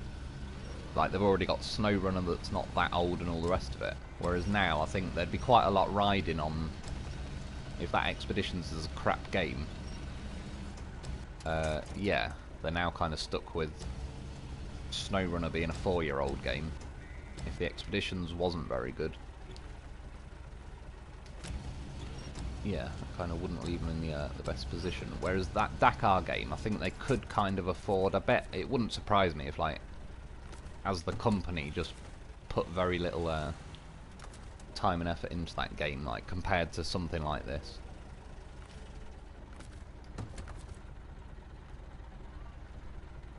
Restore crane. Right. I'll have to change it to daytime.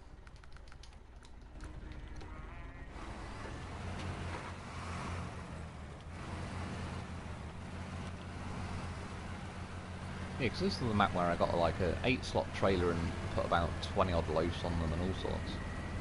Like, I had a lot of fun on this map. I had a lot of fun until I got to the cargo crafting stuff, really. But I think I must have been like messing around and doing quite a lot of random stuff in the meantime, because yeah, like I say, mostly fond memories of this map until yeah, cargo craft, and then like I say, going up and down this one road with vanilla vehicles where it often made you go like half a mile an hour. But again, knowing what I know now, like I'd, you know, be weaving through some of these trees and that and just not even driving on the road.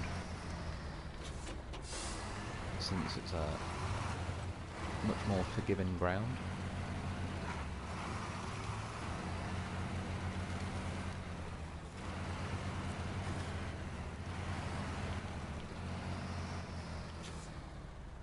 I always thought this was an odd concept though, you just randomly, like a half-built house. Clearly, it's not some kind of old house that they're like, yep, we're reclaiming the wood. Well, that is just... That was someone's half-built house that we've now just yoinked onto a trailer. And just left them with the foundations.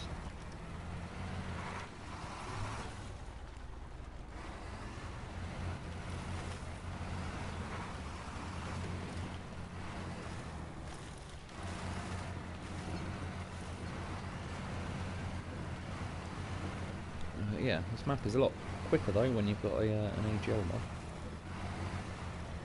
Mark wrote, not sure if I've done the contest in the Yukon, something to check next time I'm on.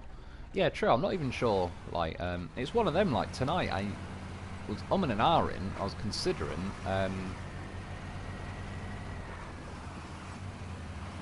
what was it, getting a, going on my normal playthrough, but I didn't have time to look and everything and see if, like, I didn't know if it'd end up being quite messy.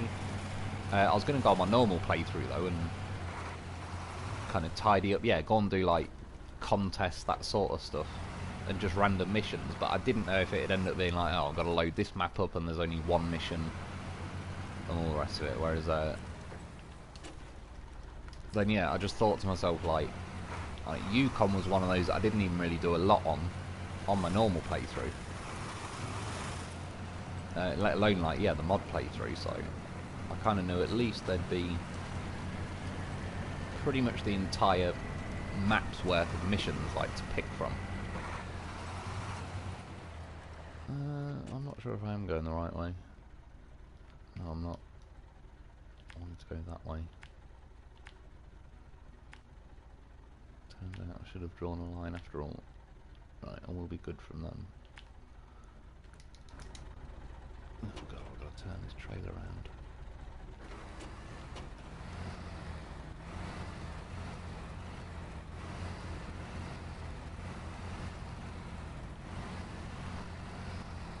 So it just, the trailer steers quicker than vehicles do in this game.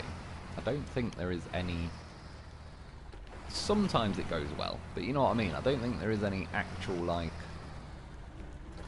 guaranteed way to turn these trailers around. They just... The axle, once it tuck itself under the trailer, you best off sort of like trying to wrench it around the tree like that. Or telegraph pole, I don't know what it was.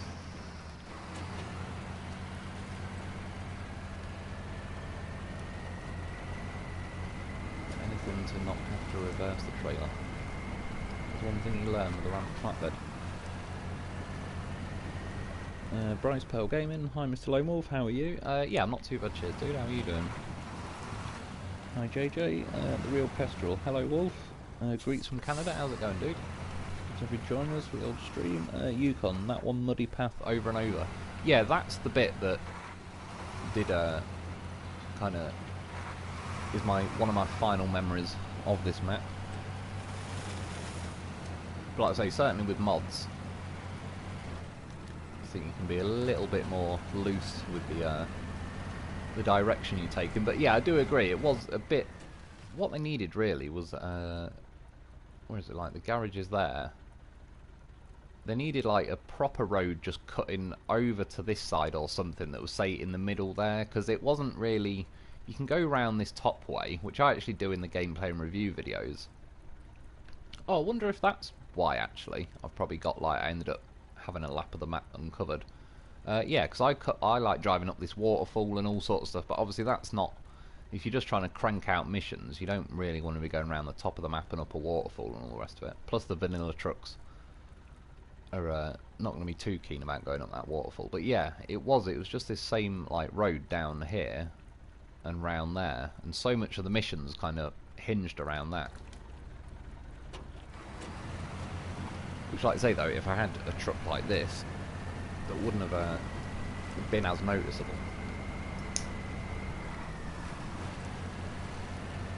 But yeah, other than that, like, I also do remember, yeah, messing around a lot on these maps and having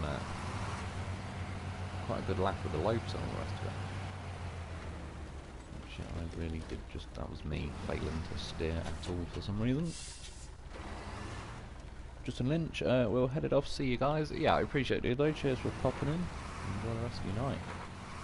Right road, yeah, some of these snowy roads were tough going for vanilla trucks, but then mods came in and made it easier. Yeah, they certainly helped a lot.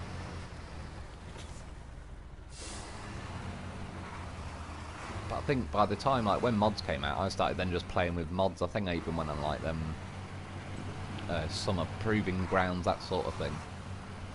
And then Phase 3 came out. Yeah, so it was just one of them, really, where this just happened to be the phase that when mods came out as well. Like, if this ended up, say, being Phase 4 or something, I assume I would have done, like, a hell of a lot more of the stuff. Fuel. Heading that way now. Okay. So I'm driving through that. Oh yeah, because I used to have, like, cut through here, which probably, I don't probably really need to now. I probably should have gone the other way with the see how brutal the mud was, but yeah, I just remember this was like a route I used to use back then, because otherwise the only option was driving through all that stuff, which some of it was so bad you would just get completely stuck. You'd have to like fire winches out to those telegraph poles, but sometimes you couldn't reach them. It really was a bit of a punishment along this bottom section.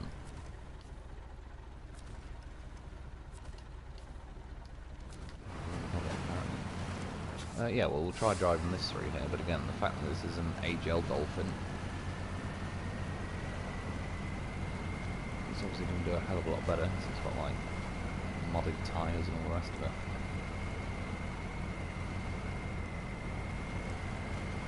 And to be honest, this is about, I'd be happy going this speed through this kind of. And the fact that you can hear the engine winding up nicely, like it's actually putting some effort in. That's all I kind of need to hear and see happening. So when you're going half a mile an hour and the engine sounds like it's on tick over, did it, yeah, kind of wears off pretty quick.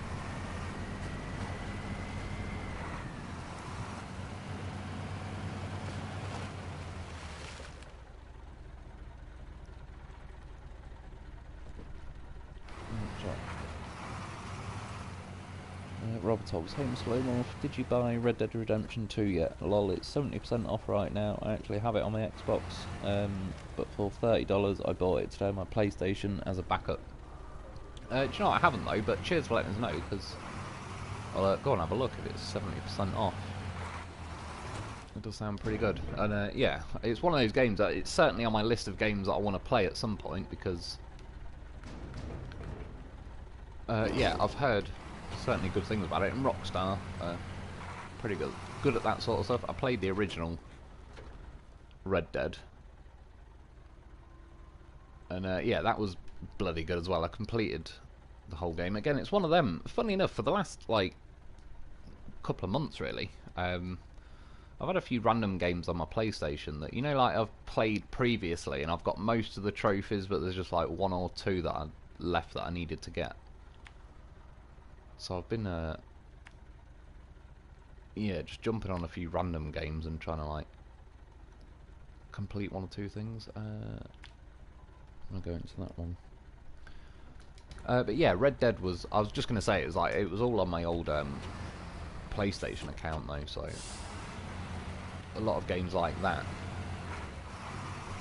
I did remember my old PlayStation name though the other week, and I went and searched for myself on my PlayStation, and I found I found me, and I was able to look at my trophies, which was then kind of showed me which games I'd played back in the day. And yeah, obviously I had trophies for stuff like Grand Theft Auto 5 and Red Dead, and a lot of the older Call of Duties, Call of Duty Ghosts and that, which I did actually get the platinum on, like, my account now for that. That's quite an easy platinum to get.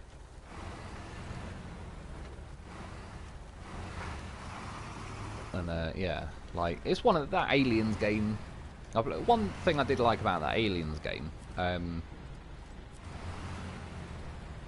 is, for one, there's like, when you get your different loadouts like Demolisher and Gunner and all that sort of stuff, you get these challenge card things that can like adjust your game, so it might make your gun do less damage, more damage, it might have more recoil, the aliens are like a lot stronger and all the rest of it. All sorts of different things, but again, that's a good example of like the game. That's the sort of thing, if EA were doing it, they'd make it like a loot box thing where you're getting all those sort of like booster cards that adjust how the game plays. But yeah, that's just been a nice one, because you can go on it and there's like some levels last about 15 minutes, so if I haven't really got a lot of time to do much of anything, but I can go and shoot some aliens in the face for 15 minutes. Yeah, I would like the platinum on that though. Platinum's called Ultimate Badass. Which is a good old line from Hudson. Oh yeah, shit, now I need to get the cabin. I did mean to turn around on purpose, so that I don't tip. But I nearly drove off then.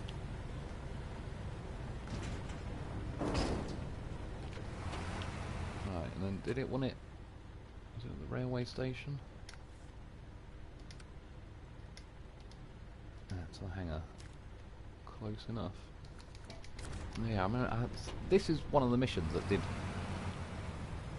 kill it for me a bit. I even have flashbacks now. I remember editing this bloody video. I rolled here somewhere, load saved me, as usual. OG load as well, nonetheless. The one and only, the original. Yeah, these rail tracks do make life a bit easier. What's that? Don't do it, you fucking son of a bitch. Did I just see it? An upgrade thing flash up? Well, I'll be back for that in a minute.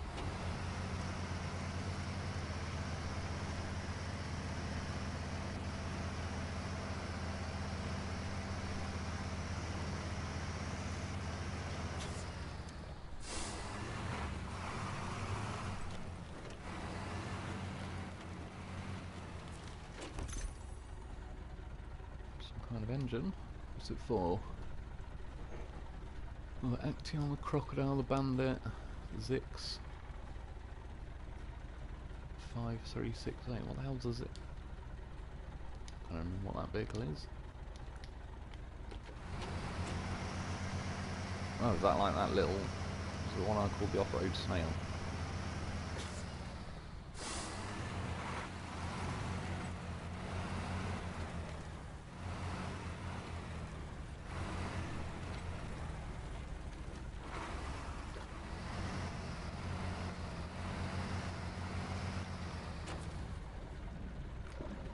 Remember these rail tracks? Like, these are the ones that really do hook you pretty well. Oh, 2 inch. On the side. And waiting back in here.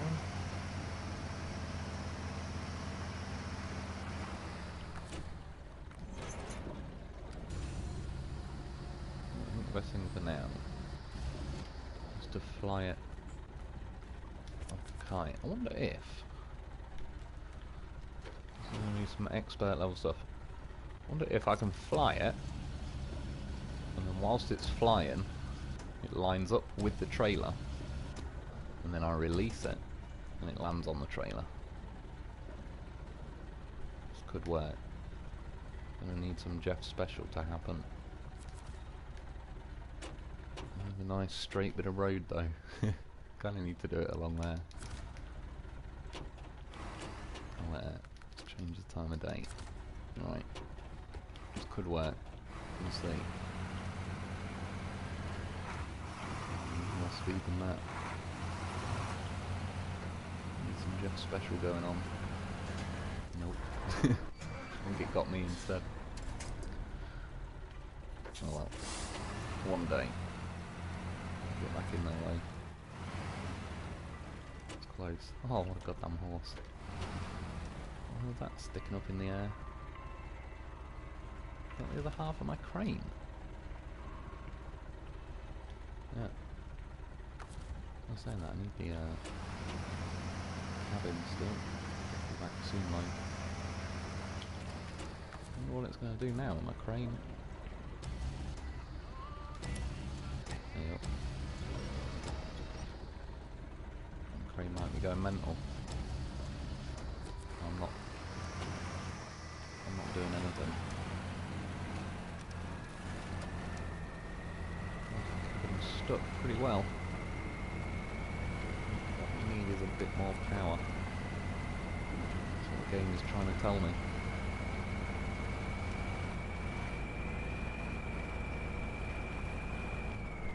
Broke the flatbed in half. Actually makes me feel better. See, just needed just a bit more effort.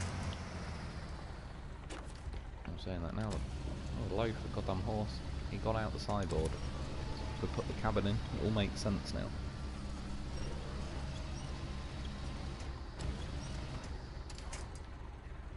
Oh, son of a bitch. See what I mean? Like, I'm sure cargo didn't used to do that to me as much back in the day. Put cargo. Get it in the right gear. Job's like £2.5 grand. No wonder that pissed me off back in the day. I probably spent 10 hours on that mission for £2.5 grand. And again, that was back before we could just mod money. That was actual time and effort. And I could go and do the cargo container delivery contest thing on Drowned Lands.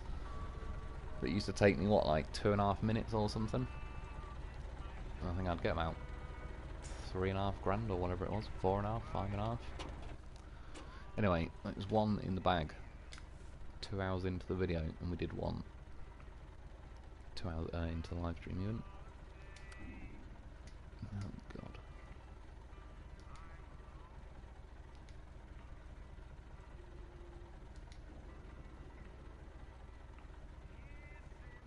Jesus, how many fucking log runs does it want me to do? Well, we're gonna have to. Medium. So at least. Oh, it's gonna be the fucking log trailers though.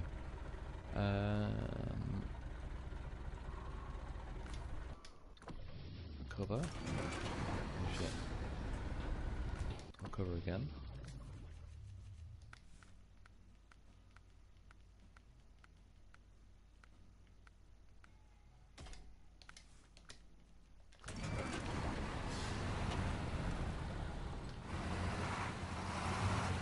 You're gonna want me to drive back to that same login station every time, or is that other?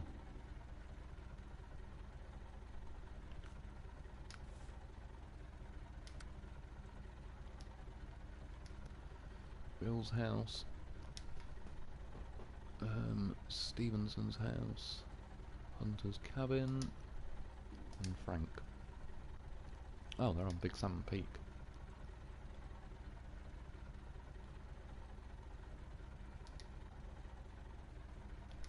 So we need 4. Might go horribly wrong. But if I do a log road train, it's 4 lots of logs, which will get the stuff on this side done, and then I'll have to go to Big Salmon Peak. What else are we going to have for login is the next question. Do you know what? Was that Steve or is that an AGL Steve? No.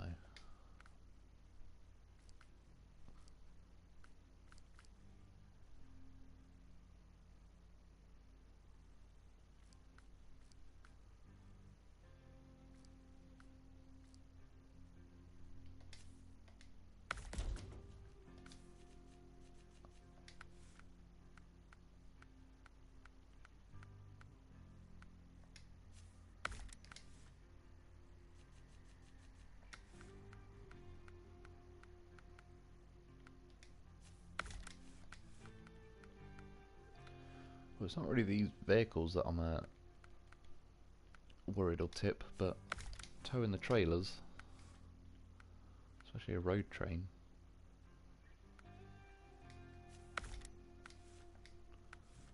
Could get interesting. We'll keep untying. Just saves me having to scroll through that menu. Monterey, there wasn't originally logging in this region. It was added when Wisconsin came out. Oh, was it? Do you know what I was going to say? Like, I don't remember doing this mission,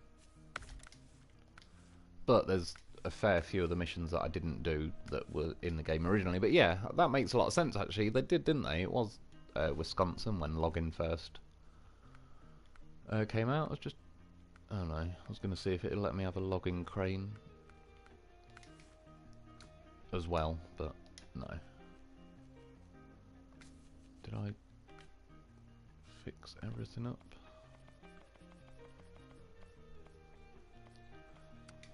That is an acceptable amount of green. I'm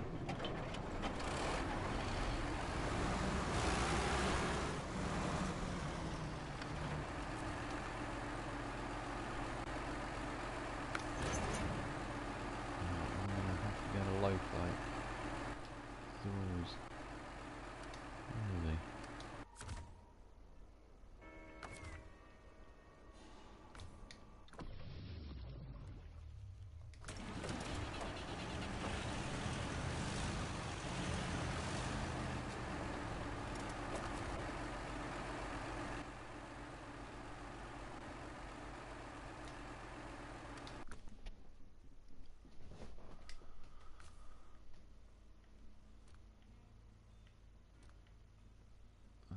Need any truck that can have a big crane.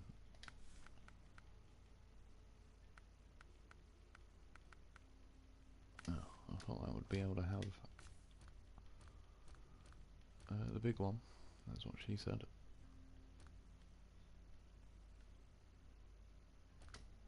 I think we could just go and buy something.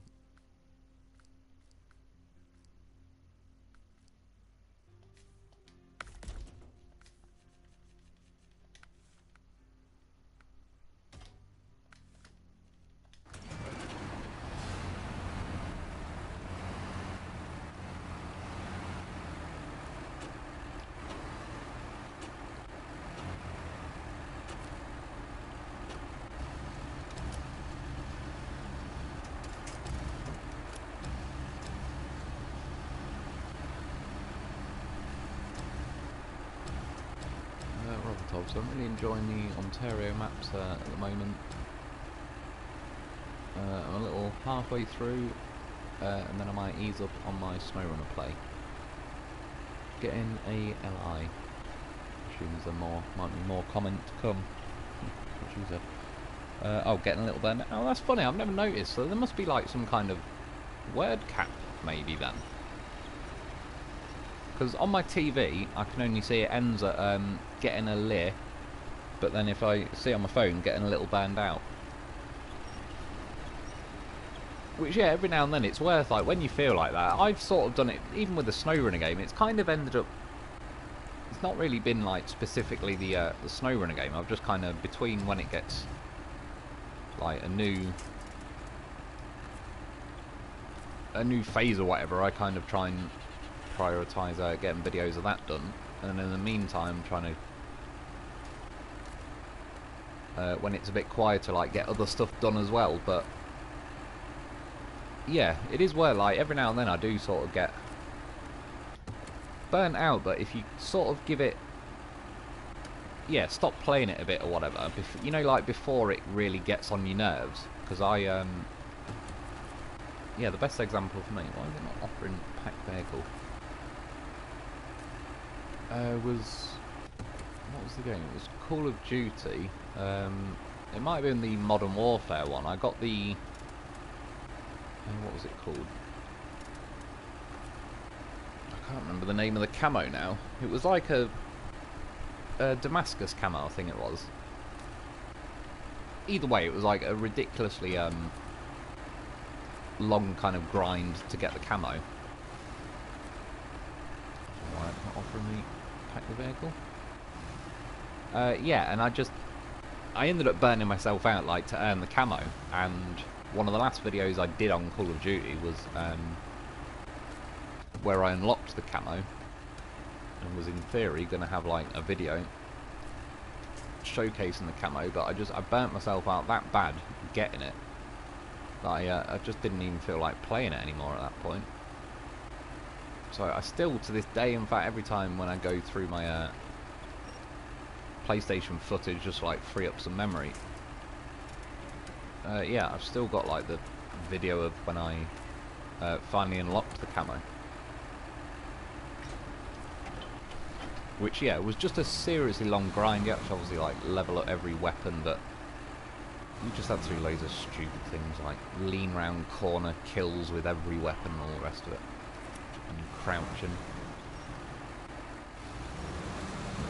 Yeah, on those sort of, I just run around like a headless chicken. I don't crouch to take my shots. So by the time I nearly completed the entire game, I think I had 8 shots where I'd been laying down, and about like 14 shots where I'd crouched, and then I had about 18,000 where I was running around sprinting.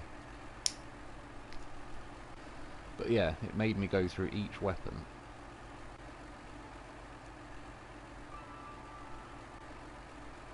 Yeah, and just do loads of stupid stuff. And yeah, essentially I burnt myself out and I just didn't really want to play the game anymore. Whereas with SnowRunner, I don't feel burnt out on it at all, but it's...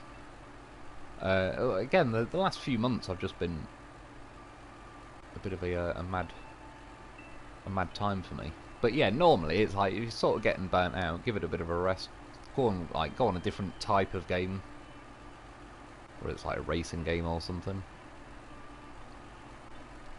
Or yeah, like I say, that alien game one I've played fairly recently, like just shooting aliens up. Sorry, so I'm going to go over to that one. That was just... There's a log station here.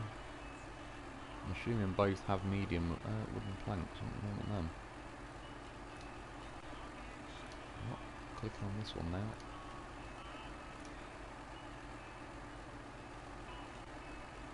Yeah, story zone. What about that actual log station? Right, well, I'm assuming you can get medium logs because it's recommending them. So I go that way.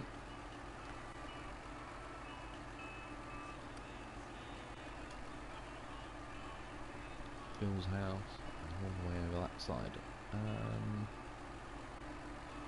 Right, I'm probably just going to go up to here, and I might just come back this way. I was going to go, like, up here, but there's not really any point.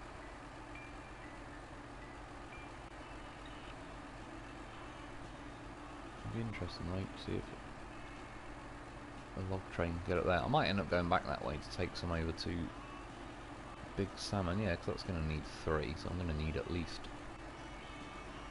a road train. I probably could cut a trailer loose, but... right, let's give it a go. 30 grand though.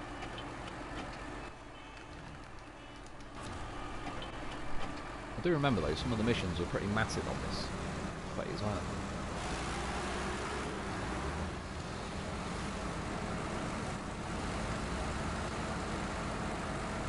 All the trailers don't fit.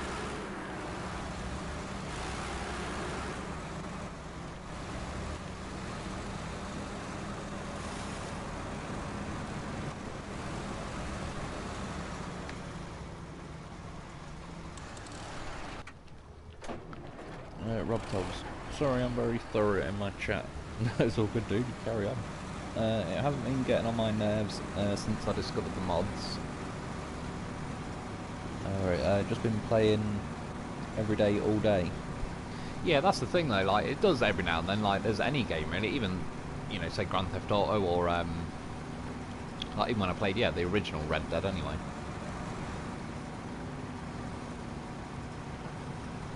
Yeah, they're brilliant games, but any game after a while. So yeah, just you get a bit burnt out on it. It is nice to play something else. That's like, again, for example, that Aliens game, just the most recent one. It's something obviously different to this. And yeah, it's not really like a horror game, that one, like I say, it's more of a shoot 'em up. But yeah, pretty fun for just mindless, like, One thing I do like about it, you know, in the actual Aliens film, they've got like, you know, that gun that's kind of on an arm that's attached to them. In that Aliens game, it's called like a smart gun, and all you do is just hold the aim button, and it just naturally, obviously, aims in the middle of your screen. And then you squeeze the trigger, but then the gun doesn't fire until it sees an alien. But once it does see an alien, it near enough sniffs it out, locks onto it, and shoots the shit out of it. So there's other guns where you can manually aim. Practically every other gun is like normal aiming. But it's just nice that to play a game where essentially you're going to shoot hundreds of aliens, and yeah, it's just a gun that auto locks onto aliens and shoots them. It's just such an easy, like, I could be sitting here talking to the cat, I could be eating. And again, it's one of them where it's like, oh, I've got 15 minutes, I'll stick that on, I'll go and shoot some aliens. And then turn it off. But yeah, it's funny that, like, that's one thing I did like about the game, is it just has the most easy, lazy gun I've ever had in a game.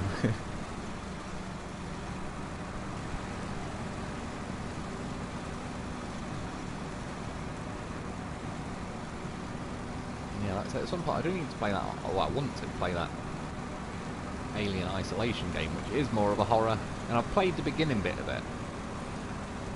And an alien did creep up on me. And yeah, that game is like a million times. That Alien Isolation is actually like a bit of a genuinely scary game. Because you're walking around like a ship, obviously, whatever, like the Nostromos or whatever it was called.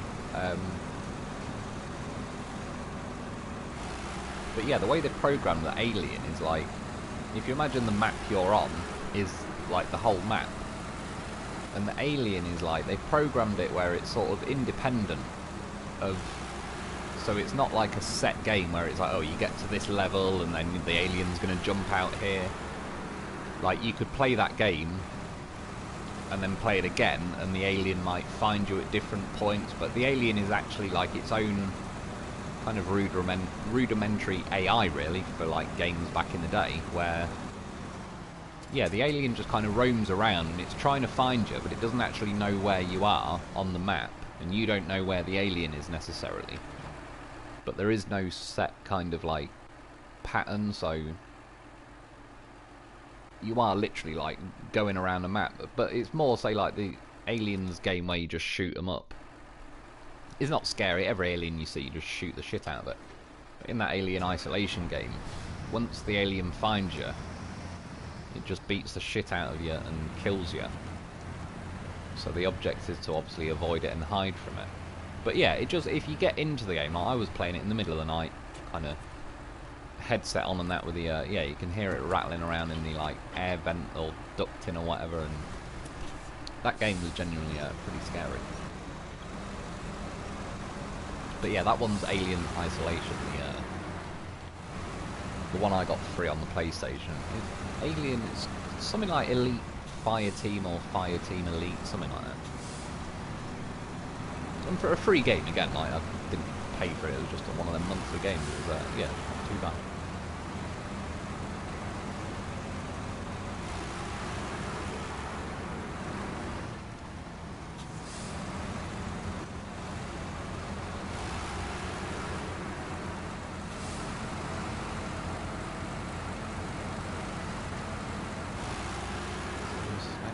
I also remember that swamp behind me is like the most insane, in fact. I need to go and see. It was like the most insane death mud swamp, especially back when this level first came out. I remember getting loads of trucks stuck in it.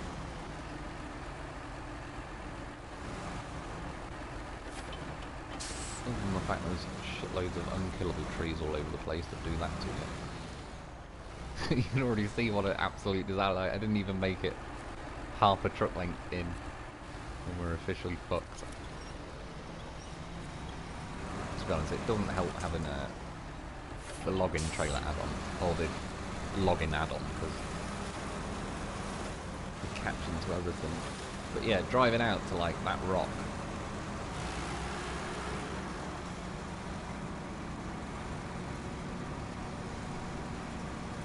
How the hell they ever expected a vanilla vehicle to stand? Oh yeah, because you had to rescue that whatever the hell it's called, Dom 71 or something. I think I got a loaf because he had the longest winch. He's packing the biggest winch. I was like tiptoeing from the edge of this swamp and just fired a winch out to that. Got the hell out of there. Sorry, it was a pretty pointless exercise, just doing a little lap there. But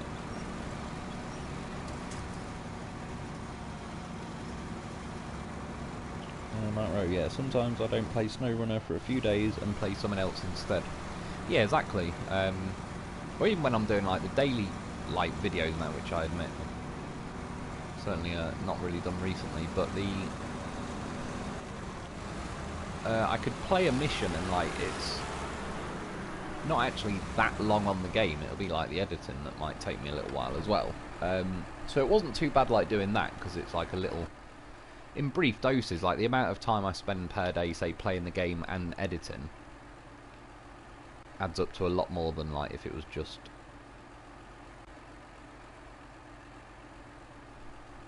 yeah, than if I was just like solidly playing the game. So that sort of helps break it up for me a little bit as well. I don't know what the hell I'm doing or where I was going. But yeah, if not, like it's nice to just stick another game on every now and then. I do it every now and then with yeah, Gran Turismo's another one, because Gran Turismo Sport,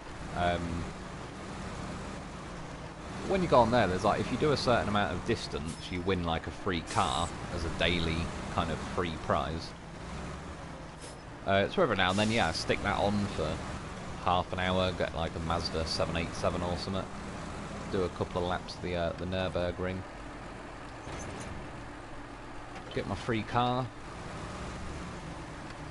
and then yeah, that's pretty much done. But because this is kind of like a driving game, yeah, like I said, a few months back I was playing Call of Duty Ghosts, was just like doing some of the campaign missions. I'm not online like doing the multiplayer and all that. Yeah, like I say, in the end it was just to grab a couple of trophies that I'd been wanting to get for quite a while. But yeah, it was like they're just going through a few different games. Like I said, that Alien one at the minute was quite a good one. So something different as a running around shooting is certainly different to this game.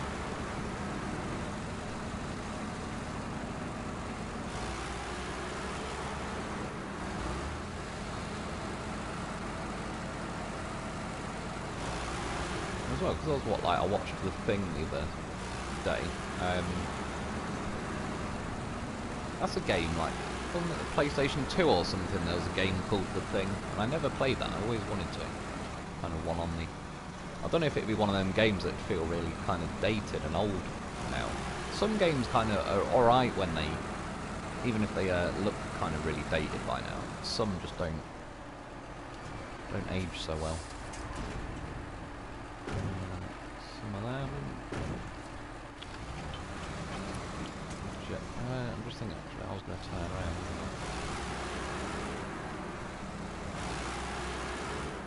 I really would like to go up that waterfall. The thing is, I guaranteed it'll tip the logs there, just because even if you drive straight along, it's just too tippy, so it really isn't worth it.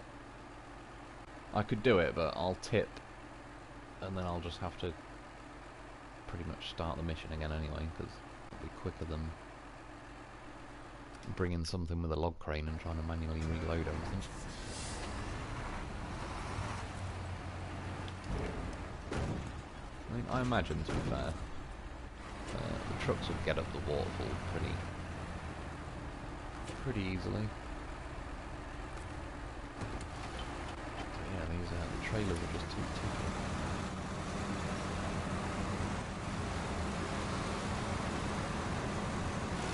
I do like me a good lot road train, logging train, pretty good. Oh, that lasts. Strange to hear that noise.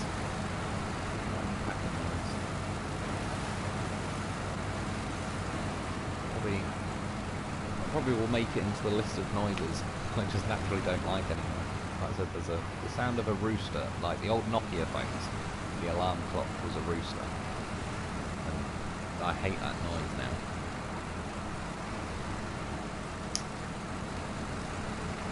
If I heard a real rooster, I mean, it's not exactly on the list of noises I'd be keen on, but that wouldn't bother me that much. It's that specific Nokia alarm clock version. Yeah. I can't stand that noise anymore.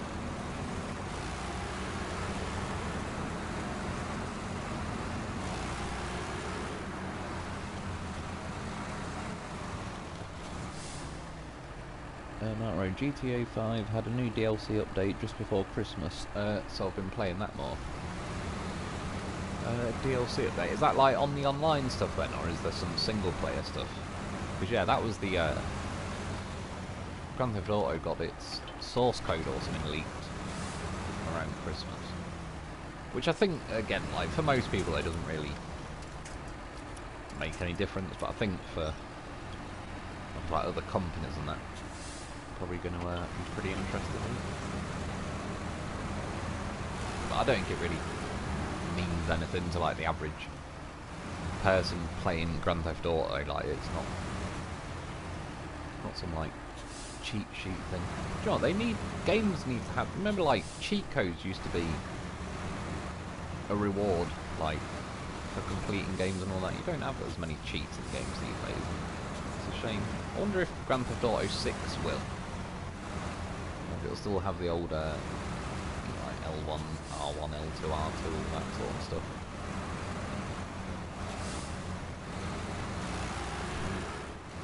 Those codes had actual value back in the day. I never did sell them like that, but you could have, if you had the right cheat codes, you could have made an absolute fortune at school just from people would have thrown their dinner money at you if you had the infinite weapon cheats for the newest Grand Theft Auto or something. Just grab that mission while I'm here.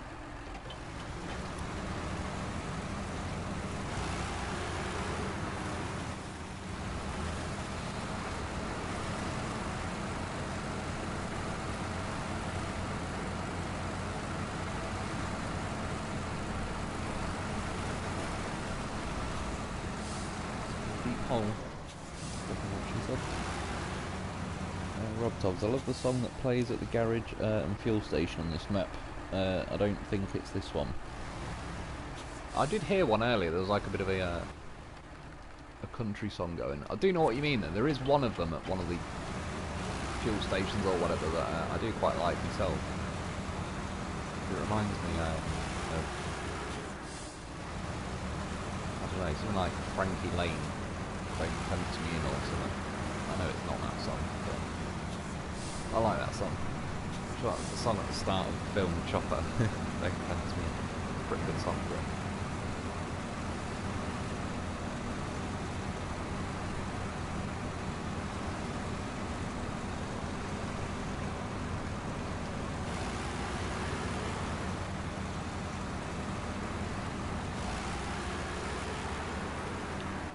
Right, so we're getting sort of more back over this way. Oh. Oh no, I do normally cut down this way. I mean, I could have in theory followed the road. Yeah, I have to say the missions on this phase as well, they weren't short little missions or anything, were they?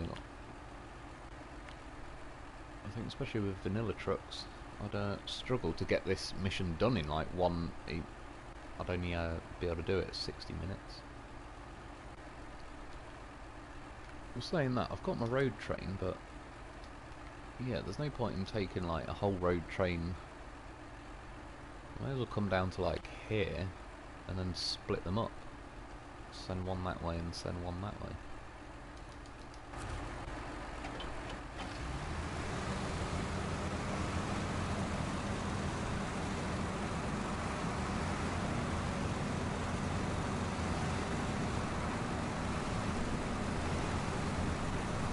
I'd love to know how many hours this game would take if someone did like a speed run kind of thing. there wasn't really any messing around on the side, just like speed running the game. I wonder how many hundreds of... It must be hundreds of hours, at least.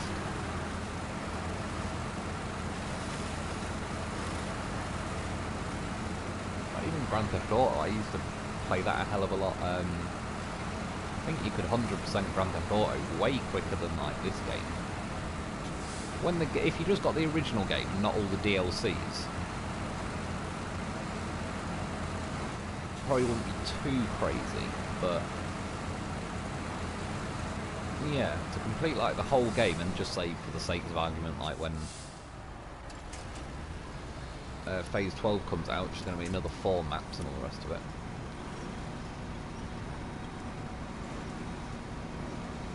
Yeah, I think the sort of game you're getting done in a day or two. Trailer is going to be a dick.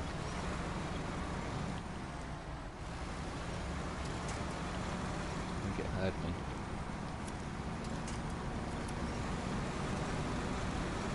Can't believe how awkward that river is to cross, even with like some pretty hefty vehicles.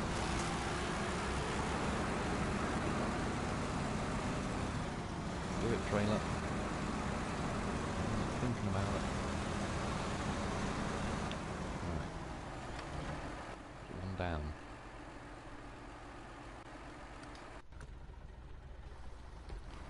What's up, Nutter? Your cat's back.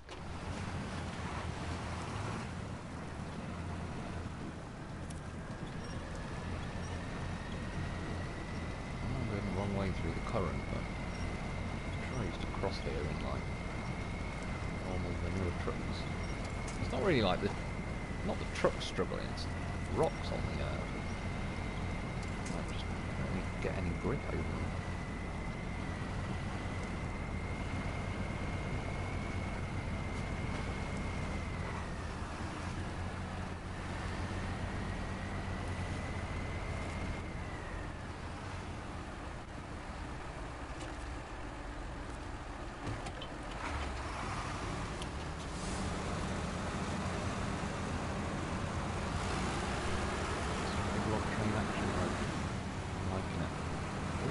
The game should be more friendly with this kind of setup.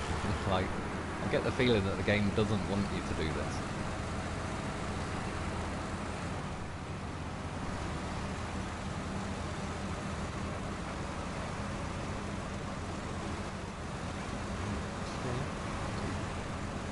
Mesmerised by my own logging train.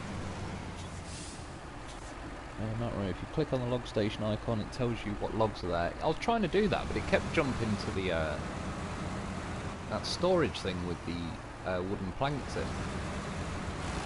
I don't know what the hell it was, why it was doing that. I've never really had it do that before.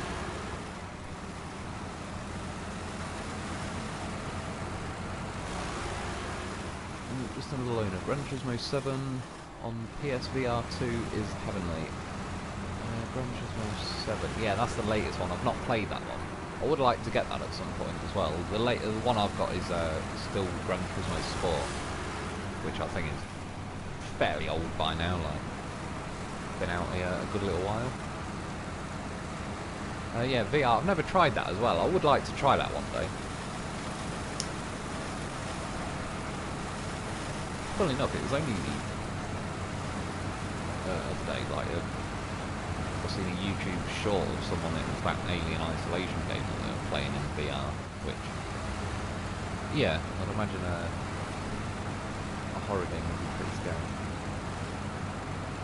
I remember seeing the other day as well, I don't know what game they were playing, but it was some guy filming his girlfriend playing some game in a VR headset, and then she just looks to the left, screams, and then runs flat out into the wall. Yeah. Pretty funny. I wonder how many people have injured themselves because of that VR.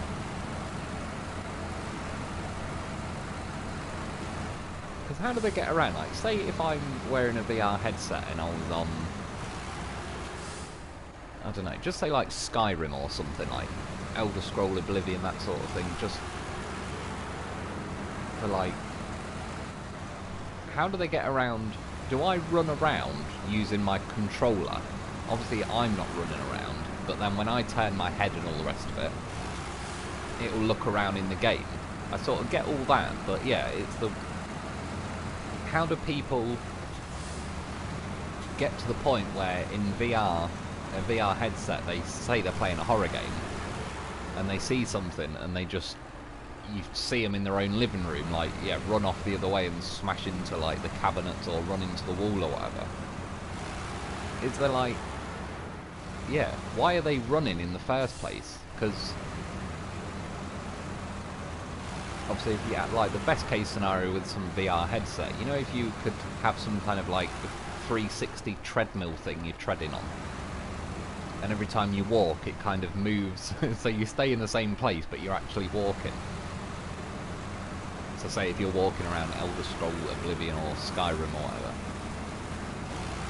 But if you're using your remote to run, like, that Aliens game would be another good example, like, in a VR headset with the alien isolation, like with the aliens sort of walking around trying to hunt you. But yeah, what is it? Just people get so immersed they just think they can run away.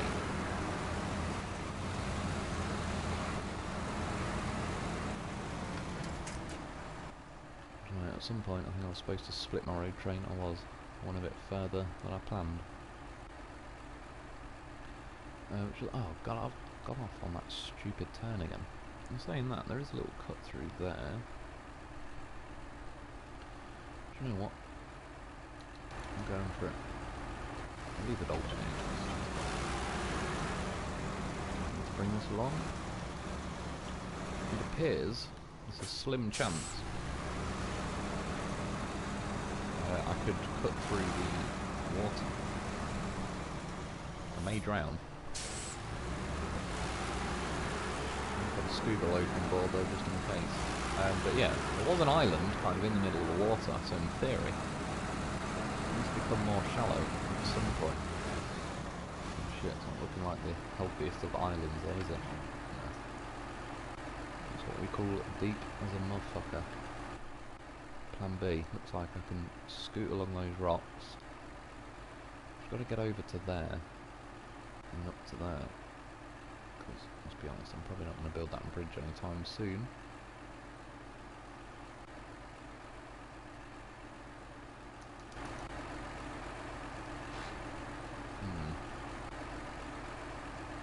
It's tempting though, isn't it?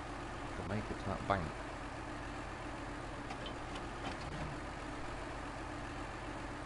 Well, whatever I do, I just don't want to tip the trailer. Always deploy the loaf. Do I go the rocks or the water? Wait there before. Even if I make it to there, oh yeah, then I could just jump across it. Right, gonna have to go for it. Just go with the current. Deep as I thought.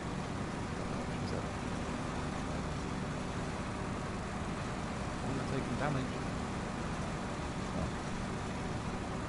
That doesn't make sense. To be honest, in my head I was kind of counting the loaf snorkel was the one that counts. Oh, don't do it, trailer. Not like this.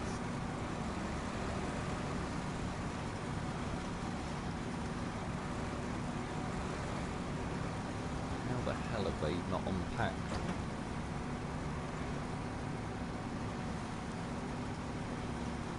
If they just stay in the trailer. We need.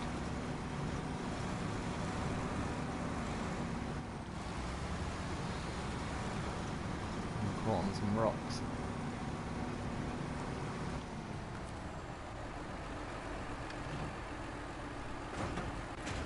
Holy beauty.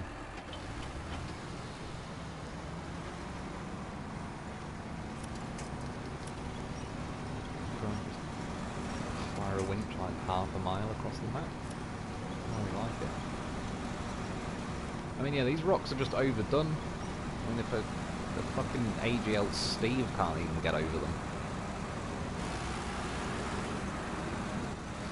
Whoever designed the hitboxes and all that needs to calm the fuck down. Right. It's halfway. Well, it looks like the current... Hang on then. Oh yeah, look, the current does actually split there. I was going to think, 'cause the river is like flowing that way. It's also flowing that way. Right. Well, I'd like to go over there. Does that current look strong enough? Or I can go that way. Let's go that way.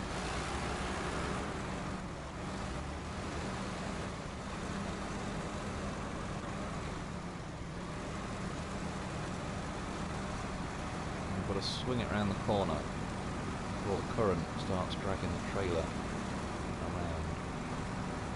I need to fire some loops out, just because again it's the rock side. It's been brutal on this map. I forgot how harsh they were.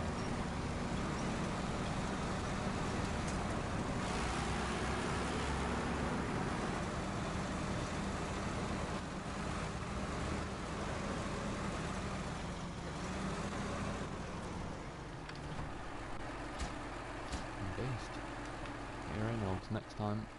Hang on. No, it ain't, but cars he got on the there. Yeah. Look good though. Look like an old school one. Right, dolphin.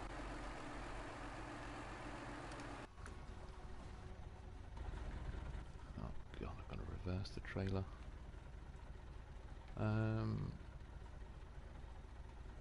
Oh, well, we still could go this way. Kind of over there. I remember this last time, it really doesn't offer you. Does it think I'm going to go all the way around there or something? Because I'm not. But is that what they thought?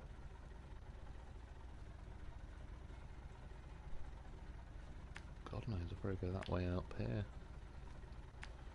I mean, the fact they want us to bring 2 lots of logs there as well. They really weren't fucking around on this one. Is this the...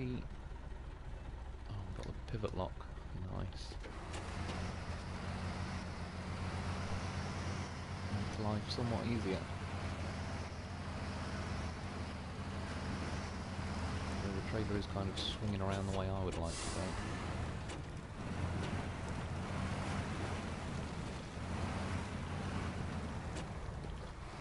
Risk it. Come in there, trailer.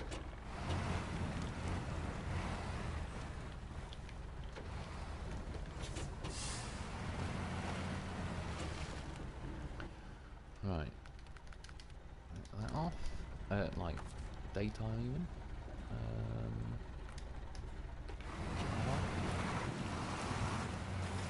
Went pretty well. Mark Ray, saw the photo of your cat in the drawer. Yeah, he's that's been his new home for a little bit.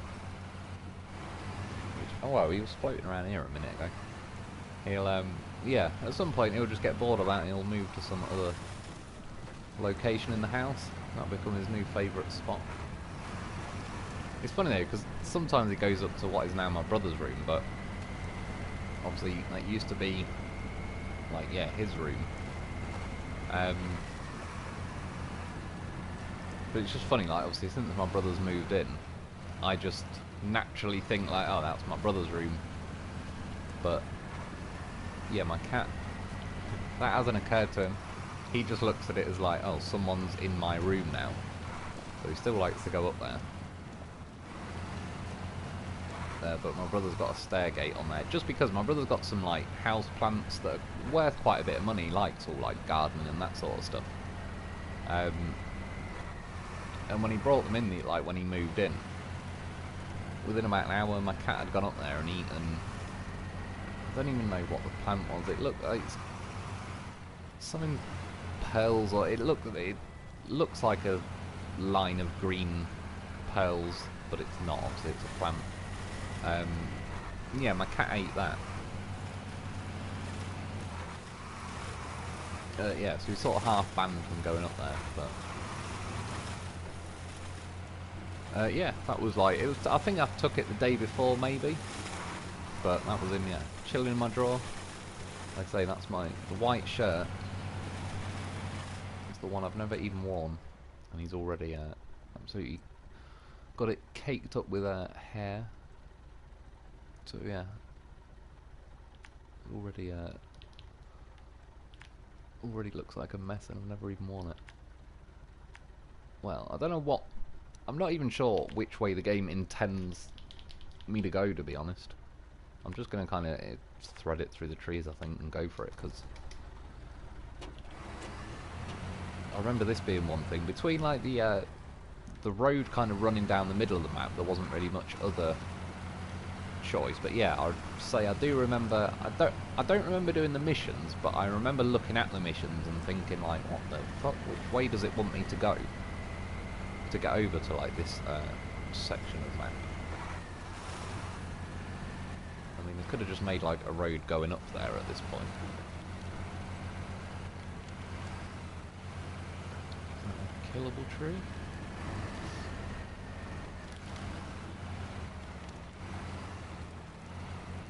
I don't want to be in high gear.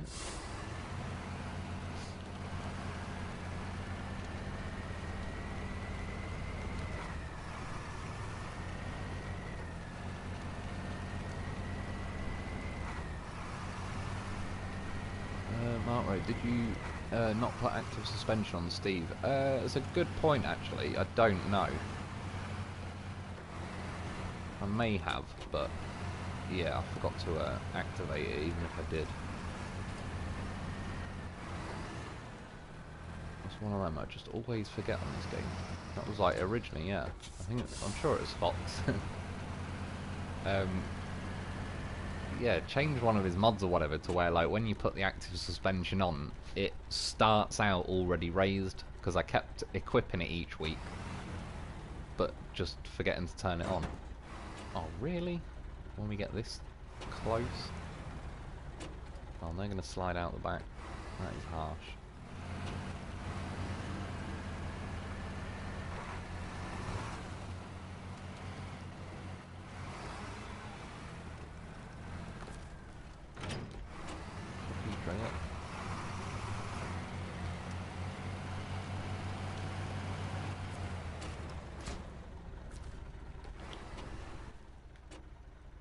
Assuming there's not any log station even remotely nearby. Well, that's close enough, we'll count those ones.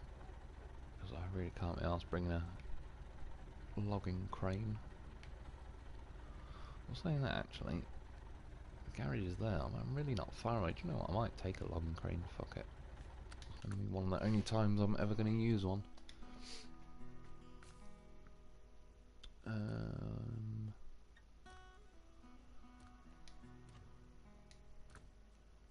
wonder if this can have one. Yeah, I was going to say it was pretty pretty doubtful, wishful thinking, but had to be sure. I want a mod, I know that much.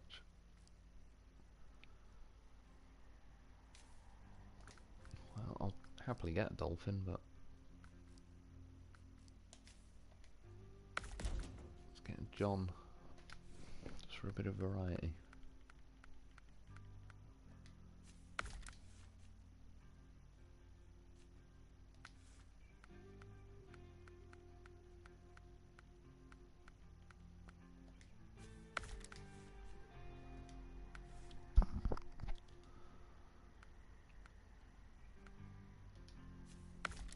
I might have just put raised suspension on that, Steve.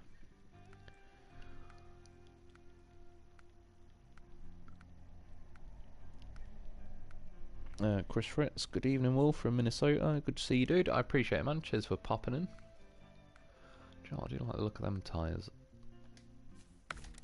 Burlap ones are pretty nice.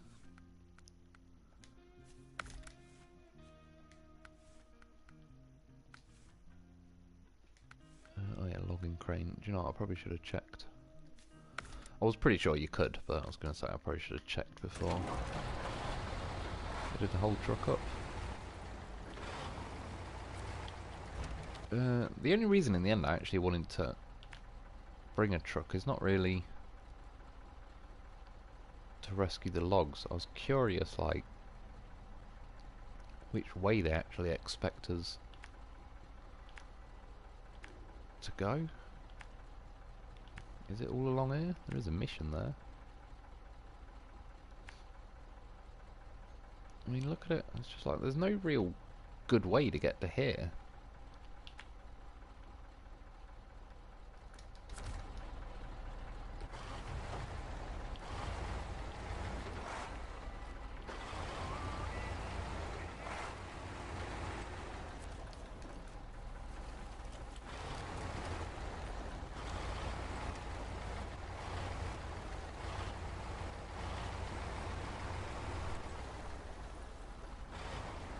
Like, assuming if I was in a vanilla truck and I had logs and all the rest of it, which are pretty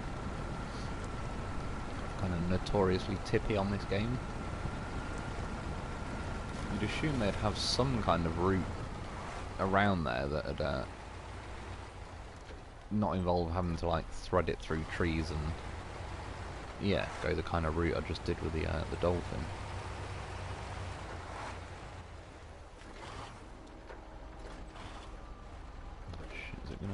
Block me in.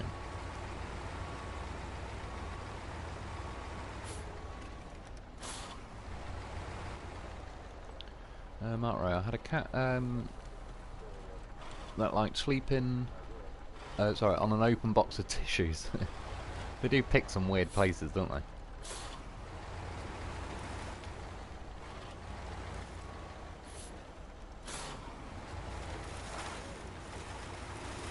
Yeah, obviously at some point I just opened my drawer and like left it open, and yeah, within 10 minutes he's like bang, he's in there. It's funny that I went in my room the other day and he was in the middle of like tiptoeing his way into my drawer, and as I walked in and turned the light on, he just kind of froze and looked at me like, what the fuck?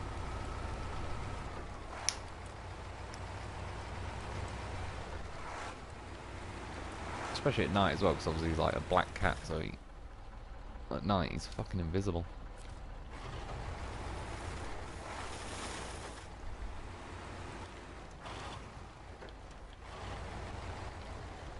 So up to now there is actually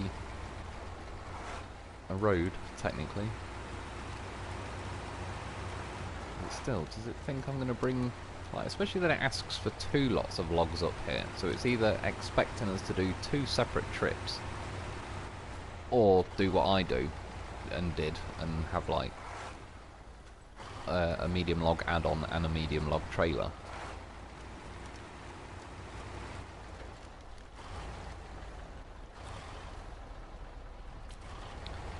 Up to now, though, yeah, and I'm driving along here. I mean, it'd be doable, but it's still a bit of a brutal one. Like little bits like that. That's where like your log trailer tire will just dip in that little bit and tip.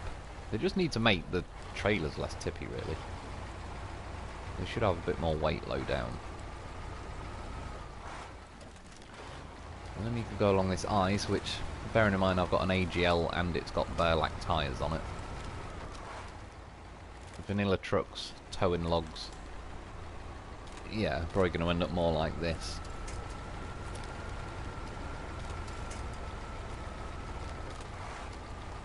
But again, it is, yeah, but then you get to here. How have I collected every mission already? And then where would you go from there, really? Like, back up there? I mean, again, I know I can just rally over there. Just more... I want to know what the game devs had in mind. Chris Fritz, I heard that Season 12 will release the end of January or beginning of February. That will make new challenges for the horse. It certainly will. He'll be keeping his 100% rescue record. I've got faith in him.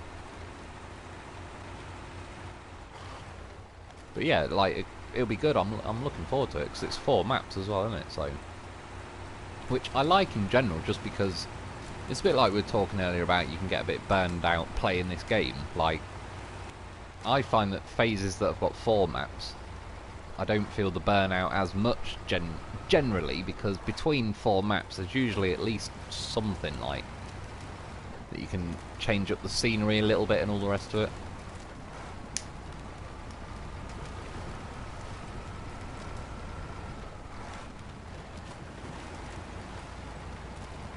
So I suppose the way I'm going, I mean, there is a path along here. But again, especially back when we got the game, you really wouldn't know there's like a drivable path along here and through there. I know it's sort of like in hindsight, or now, it's easy to spot, but I've played the game quite a while and kind of figured out that they do slip a few roads in there that you don't really see on the actual map too clearly. Yeah, so it is doable, but it's a hell of a trek.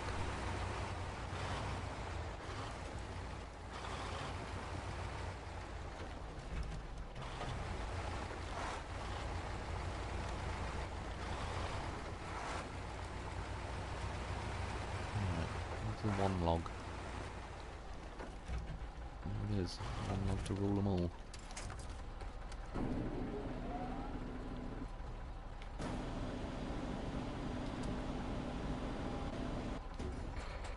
This is how cranes should work, though. It's a shame this one was wasted on picking logs up.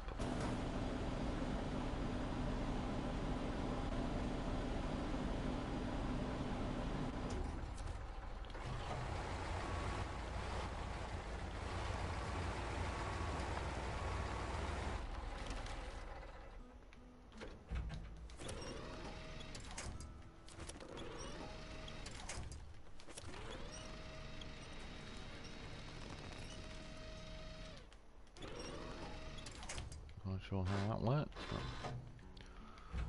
can't find it, grind it.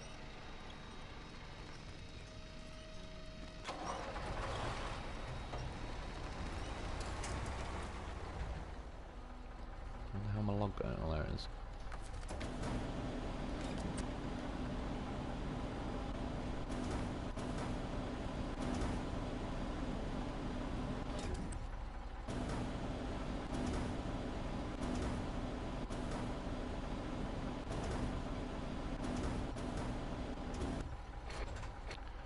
So that's the only thing that's a little bit sketchy with this crane. Is, you know, because like the log's not completely centered, it's not got the strength to like still hold the log flat. But obviously with normal cargo that wouldn't really be an issue, because it just like attached to the middle winch point.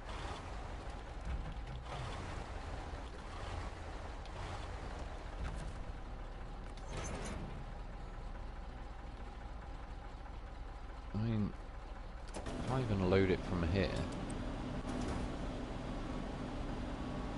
will it even let me pack? That's another point, is the crane has actually got enough extension to it that you can reach like the trailer and everything over the back of your own truck and all the rest of it, which little cranes are not very good at that. This one is being a bit awkward. Doesn't help because I'm on such an angle, like the camera angle's a bit weird and all sorts. Doesn't really help with the cranes doing stuff on a hill. What are you doing?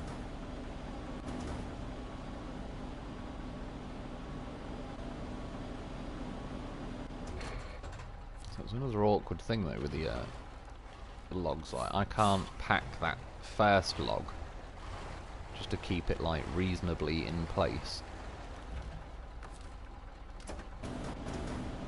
So in this sort of situation, yeah, you kind of like to get all 3 logs. Shit, game, just work a little bit. Yeah, if you could pack like each log individually, so at least it kind of locks them in place a little bit more. One should be fine. I'm going to have to readjust this one. It doesn't help that I just drop that log on it.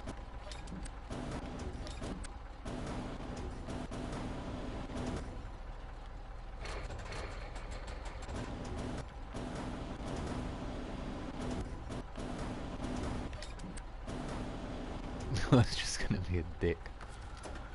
I'm just going to get the last log and just drive out of these trees on this awkward hill.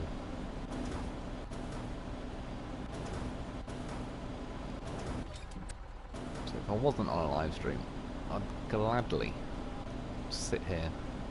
I'll spend the next hour getting that log out. Right where I'm sat.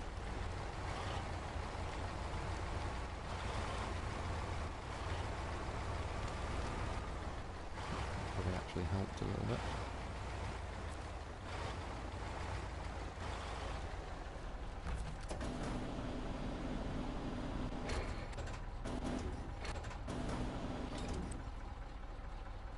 Really? Actually hit the other log and made that unpackable. He still grabbed 2 logs. Sort of. Look at this. It's violent on that cargo turning. That's how I like it though. It's just this last stupid log. It's really making life a bit awkward. Just get out of the way.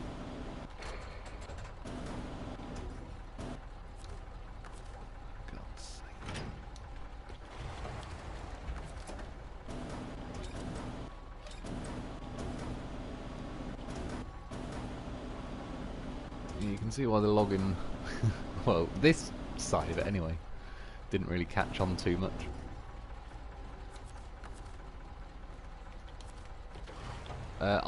The actual logging, delivering logs, I actually like. I don't know if it's just because it reminds me of like MudRunner, or I don't know. I do actually like it, even though the trailers tip and are a pain in the arse and all sorts. Okay, this is getting a bit old now though.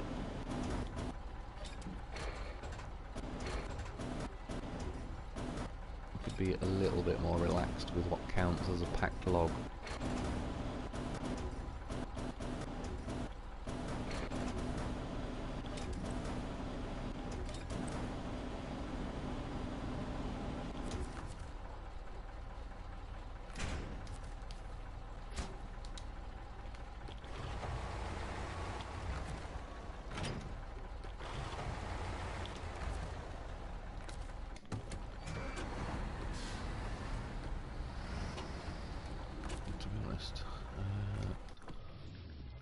Just going to be quicker.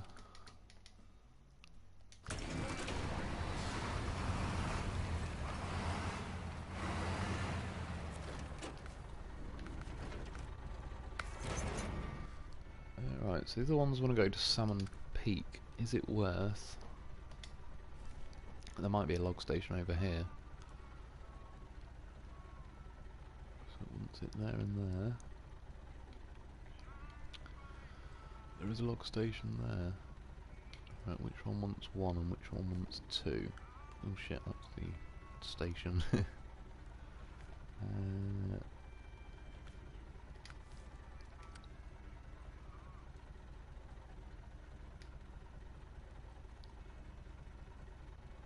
Typical. Could do it being the other way around.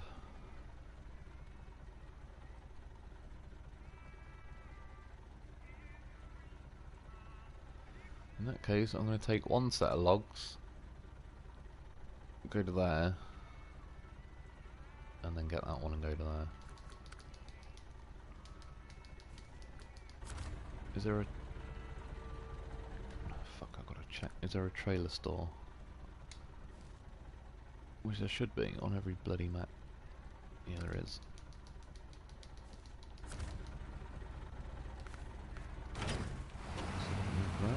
At least I can go up the waterfall. In fact, I'm going to have to now. Take the log trailer just for climbing waterfall purposes.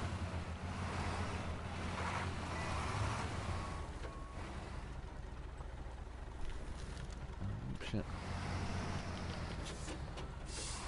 Right, I found with the Yukon that there are many roads not shown on the maps that you just have to find by chance. Yeah, exactly, which I sort of... I noticed a bit more as well by accident, like through subsequent phases as well. I think back when this phase came out, I didn't really didn't really know that, like, I just sort of looked at the map as like, oh, that's a road. Obviously, I still cut through, like, trees and all the rest of it, but yeah, you're right, there's more roads than you'd think on some maps. But I would say this map in general is a pretty brutal map. Like, that main muddy road running down the middle of the map is kind of like the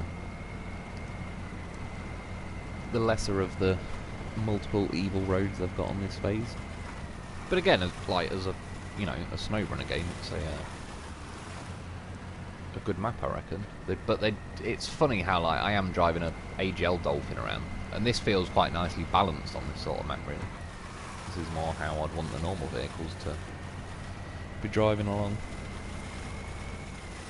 Jamie Bastian, our cat Squeaker is always sleeps in the bathroom sinks. Crazy cat. Yeah, Squeaker. My cat's it's called Scruffy, but I make up all kinds of. He's got about 80 different names. Squeaky Beaks, that is one of his names.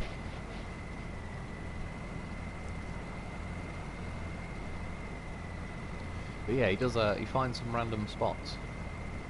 One thing he loves as well is, like, either bags, shopping bags, or if you get, like, something delivered and it's in, like, a plasticky bag thing that they kind of, it's like folds up as, like, some encased envelope thing. Yeah, just anything, plastic bags and all that. He loves sitting on them.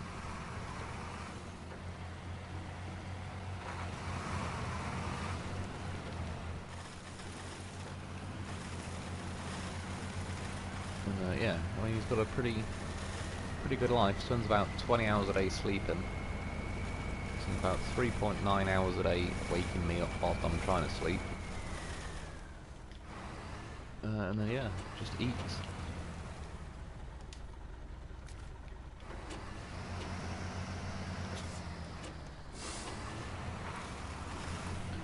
But he is a beast, though.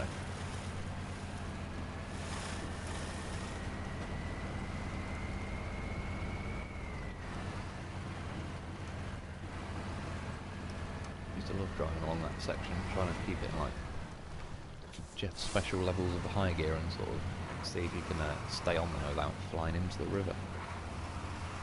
Robotov's, whenever I would detach a trailer in the Don Federation maps, they would literally turn over and spill my load. Yeah, they're a pain in the arse. Like, that's one thing in this game. Like, Fox has put the pivot lock things on. That helps massively. Like, they should really add that to the game as, like, yeah, a standard feature. Because, again, they're so bad on here that I remember it was years ago now, but I went and watched on YouTube people reversing and doing all kinds of things with these sorts of trailers, just to... I kind of knew it was the case, but this game kind of, yeah, makes you think like they're practically impossible to turn around. And I was like, I know it can be done, but I just want to actually see someone do it. And yeah, in this game, it's just like the trailer starts to turn quicker than your truck does. And then as well, if you're reversing it, just the nature of this game, if you've got like tyre tracks left behind, the trailer just kind of naturally sits in the grooves, and then it'll go the way, like, it'll follow the grooves, it won't necessarily turn the way you want it to turn and all that. It just, yeah, they're a nightmare in this game.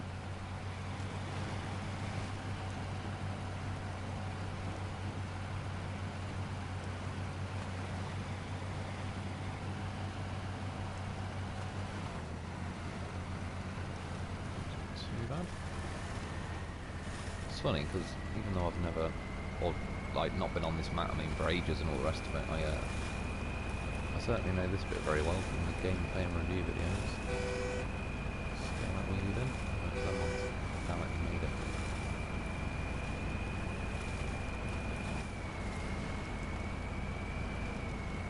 Here's where I like driving up, but it's not actually that difficult. It's more that there's little rocks in the way, but if you keep it floored, and the Dolphin's quite a good one for doing this, you can see it just kind of keeps passing the rocks down to the next tyre and the next tyre, and eventually you just, once you flick enough rocks out of the way, like, your tyres then find the actual ground again. You sort of carry on gripping and going. So it's one of them, you're not necessarily going to race up there, because the rocks are just too awkward, but it's doable if you're persistent enough. And I said by persistent, I just more like I'm essentially just squeezing the throttle. It's not exactly difficult, but I just mean it is one of those plays like most trucks. Once you're not going to get up a rock or whatever, it kind of it's not happening. But yeah, going up that waterfall is like if you just keep it floored, it does tend to like jiggle around enough. Find its way up there. That's what she said. Yeah, next comment, that's what she said, by the way. Or he said in my case. It's true. Living the dream if you spill in your load. Robert Olds, this is the song, oh my god. I didn't hear it when I went. Oh, I probably did, but just in the background. Yeah, this is where I reckon the logs will tip. Before I attempt it, am I even going the way I want to go? Yeah, well, I don't want to go down. Why the hell? What did I do on this map to uncover this bit? Where is that gateway? Yeah, I don't know. Which gateway would be better?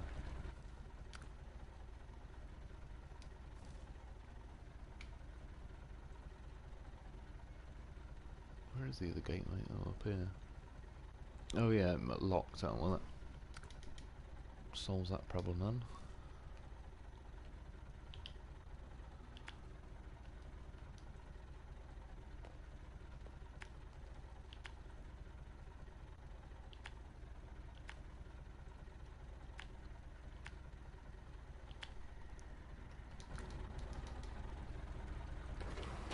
Yeah, build the reps.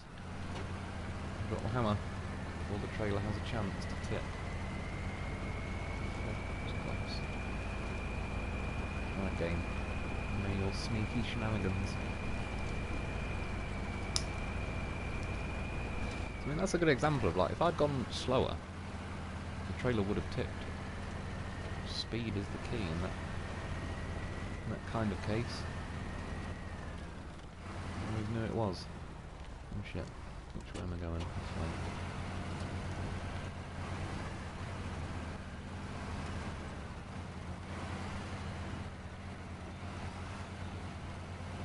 Which rarely makes it into the gameplay and review videos, but I do usually go flying down here as well.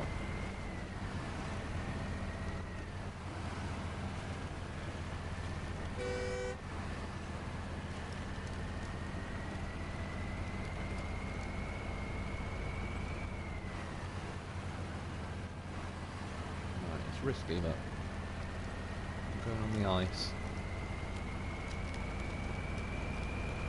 You see, the ice is another thing. With enough momentum, you can wing it. Oh shit. Until you run out of momentum.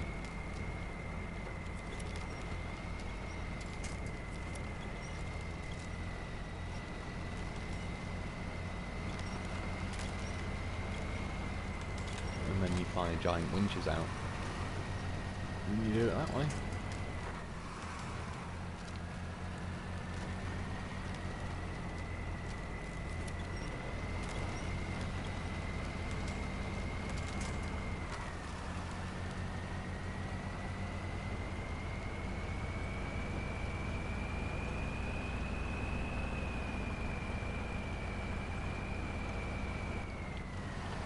Mark Rowe, yeah, that's why I avoid the log crane like the plague. No, it's true. The way it functions, like how quick it rotates and all the rest of it, I like all that about it. But yeah, it's not even strictly the log crane. It's the logs, if that makes sense. Like the way they're on the trailer, the camera angles. It just it doesn't really work out too well.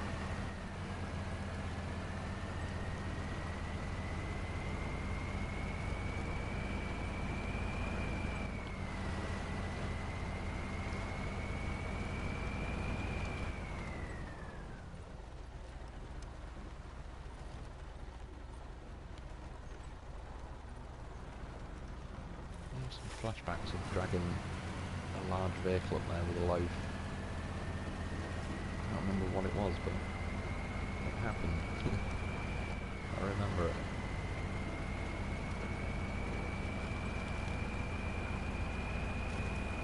Some vital piece of life information may have escaped my brain to make room for that as well.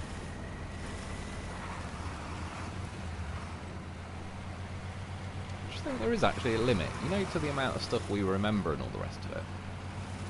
Like, just say for the sake of argument, since you were old enough to remember, if you had like not a diary like that, but if you wrote down every single thing you did, I suppose it would be a bit like a diary, but could you read back over it and be like, oh yeah, once you've got something to trigger the memory, like, would it potentially be possible to remember just about everything? Because Rain Man, that guy, remembers all sorts of shit. So it's got to be possible.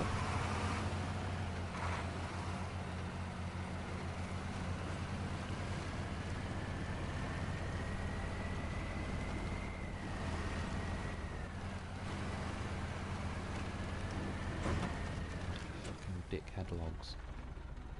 Oh well. Get logs the other side.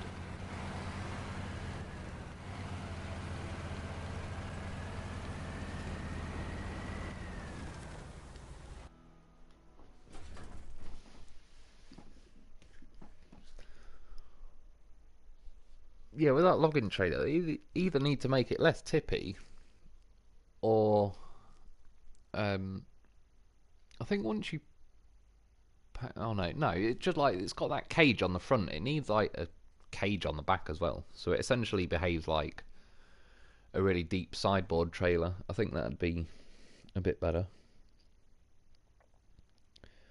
Mark Rowe, yeah, I remember now. Rock Guy went nuts putting those small ones everywhere. He went to town on them. And they used to kill your suspension. They do, and then when they're not killing your suspension, you just get hooked on them because the vehicles just don't really grip very well over them. I mean, again, I certainly I like this phase and these maps for how, yeah, they are pretty brutal. It's definitely like the SnowRunner experience. But I could see, you know, when we got this phase and it was like these two maps. There isn't really, this would be the sort of phase where you could do with like a 4-map phase, and there probably being at least one, if not two,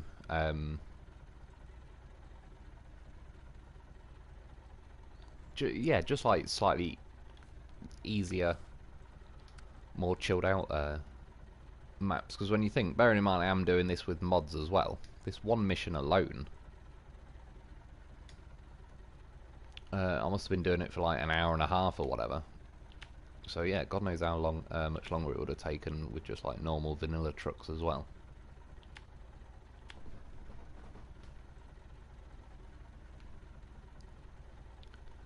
And yeah, it's nice playing on it now, but I could see it like I wouldn't want to play on this, say, you know, 8 hours today and then another 8 hours tomorrow. It's the sort of thing I'd want to go onto a different map. Just, yeah, get like a few easier, simple missions that you can sort of do on autopilot of it.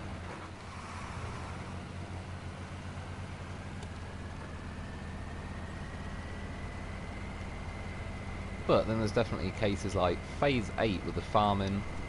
That was 4 maps. Because it was farming, the general, like, the maps were quite flat. Yeah, this would be a good one, like, when you get a little bit bored of, say, the Phase 8, the flatter farming maps. This would be a good one to... yeah, kind of like, you have to pay attention a bit more on this one.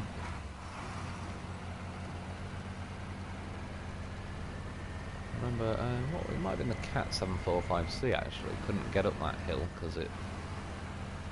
Was it that, or was it the Zix? Or... No. Couldn't have been the Zix yet. Something anyway that couldn't have chain though. And again, send in the goddamn horse. And the loaf does get up there even when he hasn't got chained. He's just that good.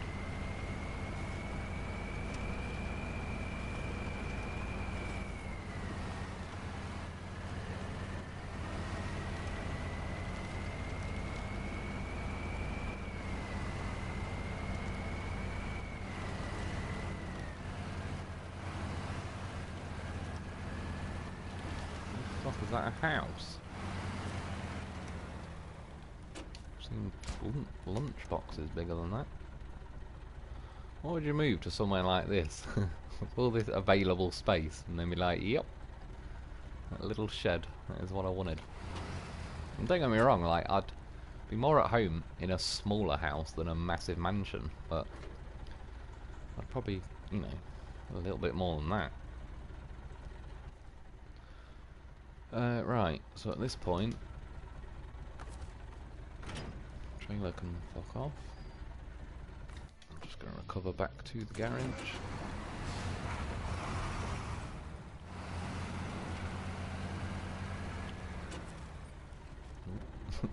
Bit too keen. Yeah, that made that bit simpler. Now to the log station. Right, I'm going to go Wiggly Road. Oh, so that's not too bad. Follow it all the way.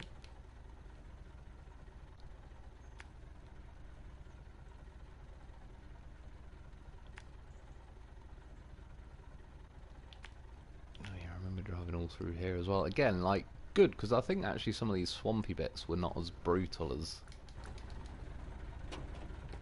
they could be, like they are in some maps. What was, yeah, Phase 8, the third map, that had a ridiculous swampy section.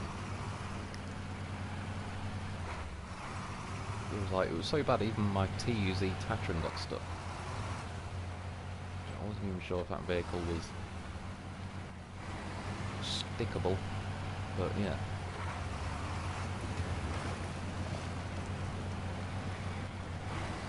There's a road there, but it does look pretty tempting to go this way for some reason. An unkillable tree. At least a draw, if not the dolphin wins it.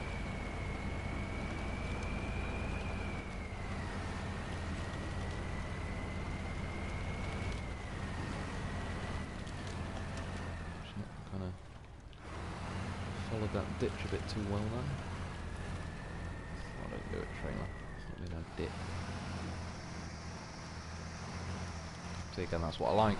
One of the things with a dolphin, when you hit reverse, it just skids the front around, like when you're wedged. If you're reversing into something and it can't go back anymore, it'll just start skidding the front around, which is an absolute lifesaver in some cases.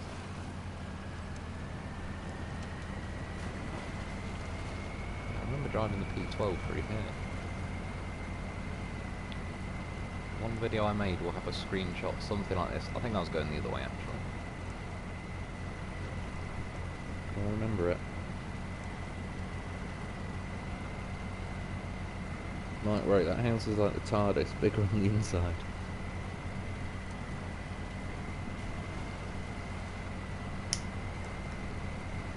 Either that or he's dug himself like a 40-foot deep hole and he's got like a like an 8-bedroom mansion built into the mountain.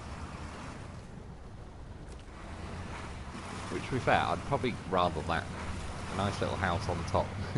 Just have like some mad crazy underground house in the mountain would be pretty cool. So now, wasn't there some guy on YouTube that bought like an old nuclear missile silo? I'm sure he turned that into some kind of house or whatever. Which, to be fair, not going to be breaking in there very easily.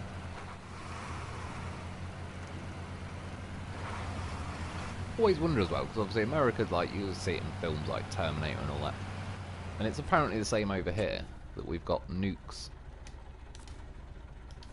stashed here. You know, like you just see in the films like Terminator, where nukes just start flying out of random farms. That they must have had like some fucking CIA asset that's been pretending to be a farmer for the last 20 years, just because he's on a piece of property that has a secret nuke hidden in there that will go launching off one day. I wonder where they all are. But I'd love to know, say from where I am now, where I live, I wonder where the closest closest nuke is. What the hell? Someone just started talking to me. Oh, it's my headset.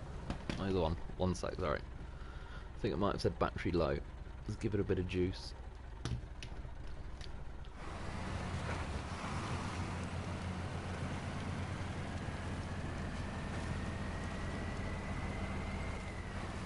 Trailer. Just thinking about it again. I mean, I know this truck is a little bit lively as well, which doesn't help, but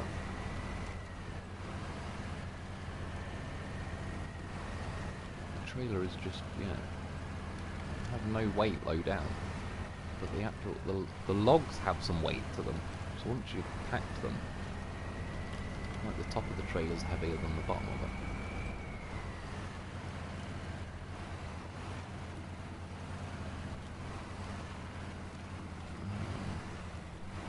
It depends how you decorate it. Big houses can feel cosy. Yeah, true. I know what you mean. Like, you know, if you're just talking the generic, like, 8-bed, you know what I mean, where it's like there's not really much imagination gone into it. It's just like it exists to be that size, and that's the point of it. But yeah, funny, I know a guy, or knew a guy, in the Isle of Man that he had a pretty big house, but he was just seriously fucking good at carpentry and all that, and over the years he'd like carved his own staircase out of wood, and like he'd made the kit.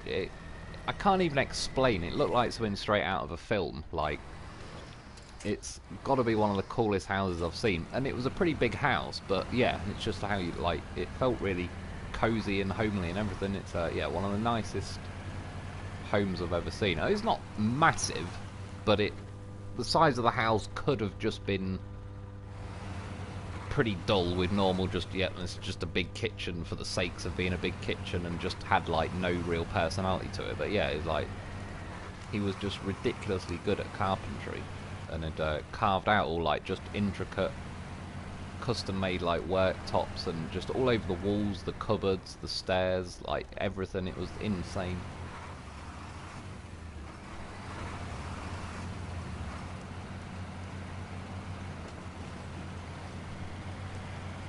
I think, yeah, if money no object, I'd like how something like that, like, no, it doesn't necessarily have to be that big, but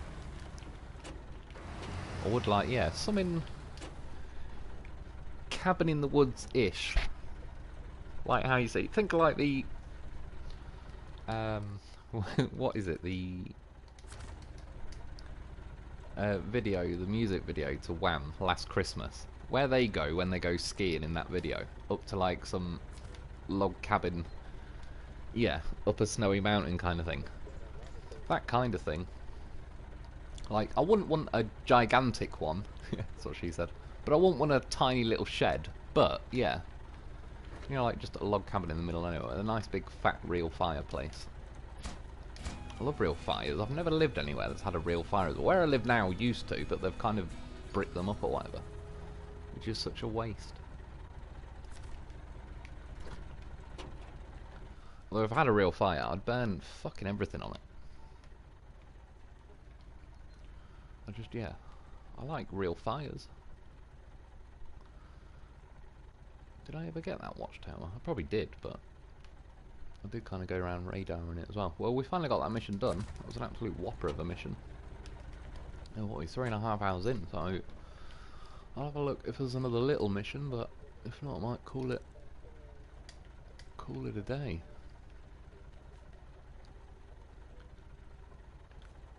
Mission's a little bit too small.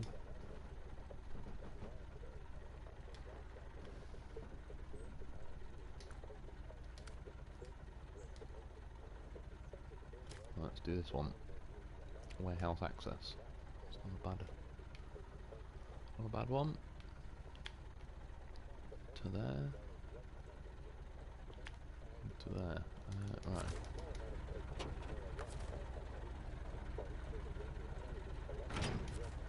Start heading towards the blue dot.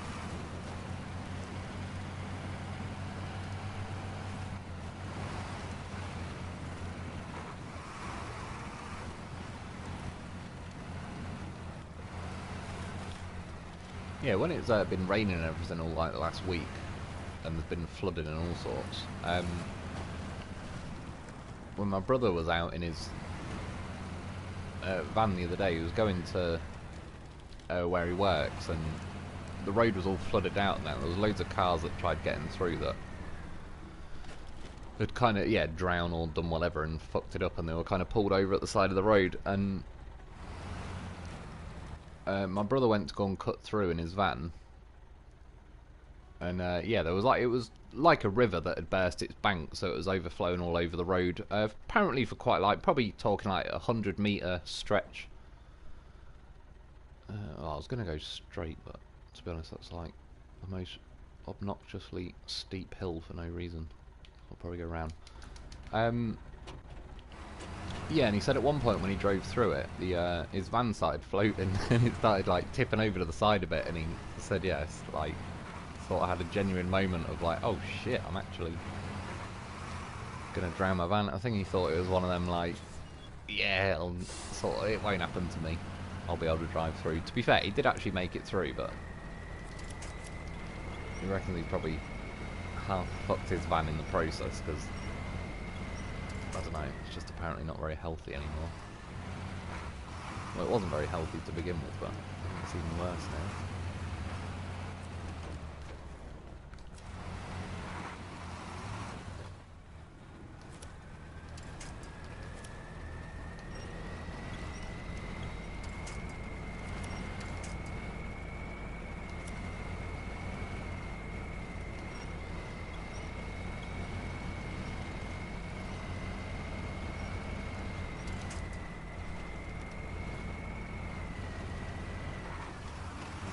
Training that taught me. You can climb those landslide things.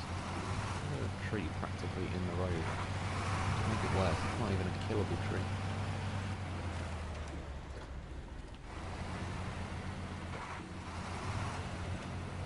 Ooh, I didn't even see that there. Entire platform.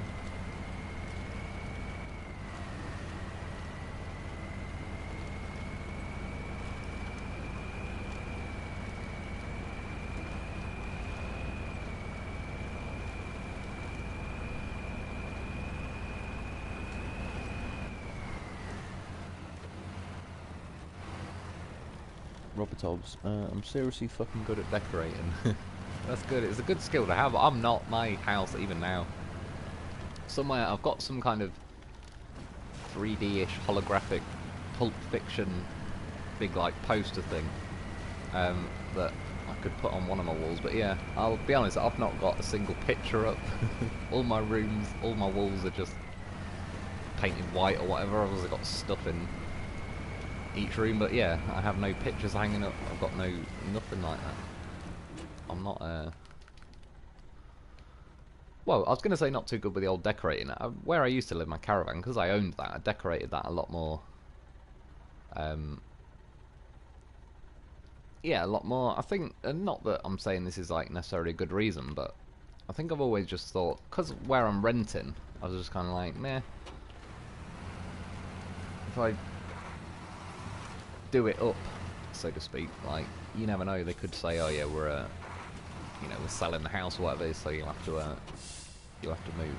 But nonetheless, like, I am not very good at decorating, objectively speaking. I like seeing what other people have like decorated their houses, because yeah, I'm just not very, like, if I really wanted to, again, it's one of them, as silly as it sounds, it was just like, I won the lottery, money no object, and I'm sat here and it's like, right, tomorrow I've bought a new house and I've got to furnish it all and everything. Like, I'd quite like that. And yeah, I think I'd put like more effort into it, sort of thing. But yeah, I'm definitely, I don't think I'd objectively be very good at it. Some people have just got a really good eye for that sort of stuff, and I'm not one of them. Well, again, I've got a good eye for seeing what other people have done and going, yeah, that's nice as fuck. I wish I could do that. Like I say, that guy's house that just, yeah, carved all his own stuff was like insane. There's no, I would never be able to do that, even if I I don't know. Even if I tried to learn, got taught how to specifically do that. He just, yeah, clearly had a natural talent for it. But it was like, when we seen it as well, it must have been near Christmas time, because there was like those sort of Christmassy-esque decorations. And yeah, it's sort of, even though it wasn't like a log cabin house, it's like a brick house and all the rest of it. Inside it had, yeah, like a log cabin at Christmas time feel to it, and obviously because it was all like natural wood, but he'd carved up and all the rest of it, yeah, which was really nice.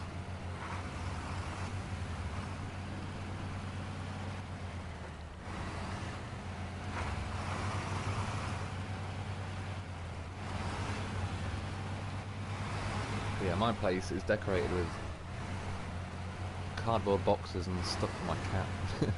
That's what most of my house is just filled with.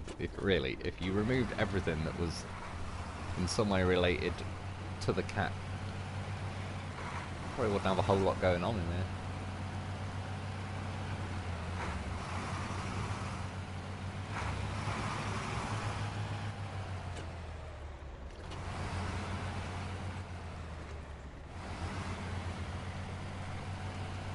Shit, I turned way too sharply then, that was my bad.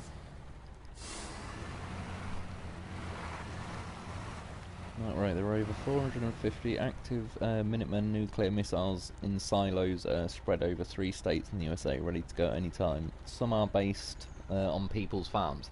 See, that's what I mean though, like, you know it's based on someone's farm. Is that someone, like, just a random private citizen that's agreed? Or do they have to... Or is it like, yeah, you know, some... Like, they're pretending to be a farmer, but it's actually some, like, yeah, 20-year veteran CIA Delta Force triple Johnny Rockard that, like, yeah, if you went down onto his farm, it turns out he's, like, yeah, Rambo or something, just pretending to be a farmer. Or are they actually, like, yeah, they had to sign some non-disclosure agreement and just pretend that they don't have an actual nuke under their farm?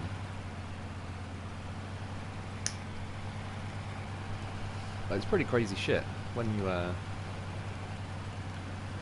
you think, especially some of the stuff like, we all seem to be like, you know, technologically wise, we all seem to be more on top of stuff. I'm sure there's like loads of dodgy shit going on, but I just mean, I'm trying to think how to explain it. Like, you know, back in the day when there was like nukes and all the rest of it, it's still quite new, and there was nuclear silos, and then you had to have like the security around protecting those nukes and all the rest of it. But it was all a bit kind of, no one really knew, there was no previous like standard or blueprint of what to do. Everyone was just kind of winging it a little bit. I remember they were saying like for years over here in the UK there was I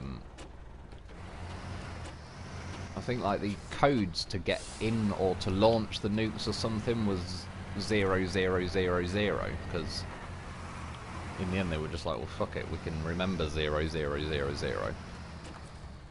But obviously it was one of them where, in theory, if somebody broke in and got to that point, that's all they'd have to do is type in 0000. But I suppose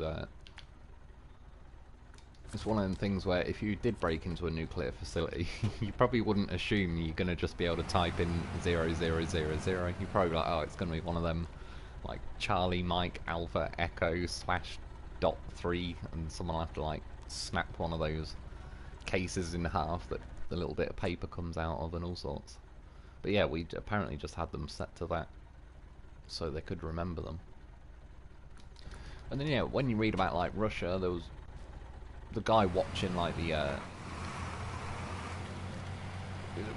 radars or whatever to see if America launches an attack on Russia, and his job was to like hit the button and launch a nuclear strike back at America.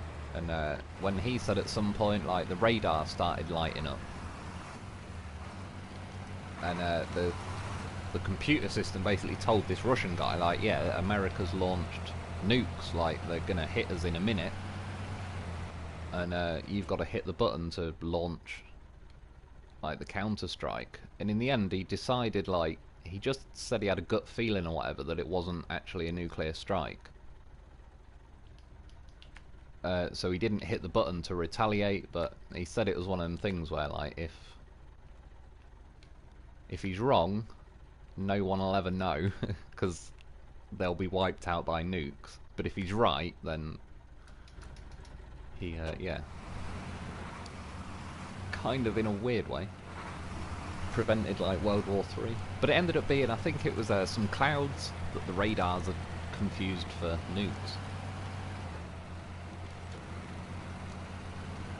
And then you think that's like one of the stories that came out. How many times do you think we've been like ridiculously close to some seriously bad shit going down? Plus, think how many bad things have actually happened that they're covered up, because, I mean, nuclear stuff for one thing.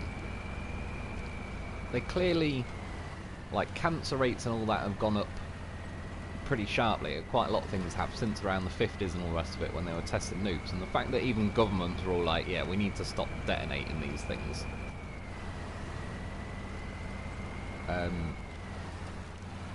Yeah, and some of the nuclear tests they've done over the years, I think, caused a lot more damage than they'd admit to. Yeah, got an upgrade location. Active suspension for the ANK. Oh, NK38. Well, that's actually a reasonably handy one to have. See this absolute minefield of tree stumps. Panicking and hoping I can get out of there. I didn't even know there was an upgrade that way. I just took the lazy way, to be honest. Aimed my truck that way. Robotov's, he thought he had a submarine exhaust. That helps.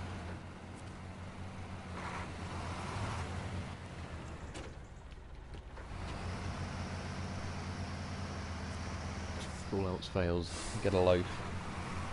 And find his way across any span of water he needs to. Jim Bastian, good night guys, time for bed, till next weekend, cheers. Yeah, I appreciate it, dude, cheers for popping in and enjoy the rest of your night. Not really, they probably wouldn't even know if there was a silo on their land. All you see on top is a chain fence and a concrete lid. Yeah, that's true. It's pretty crazy, isn't it? Look at that shit, just out mowing your lawn or something. Fucking full-on nuke just comes flying out your garden.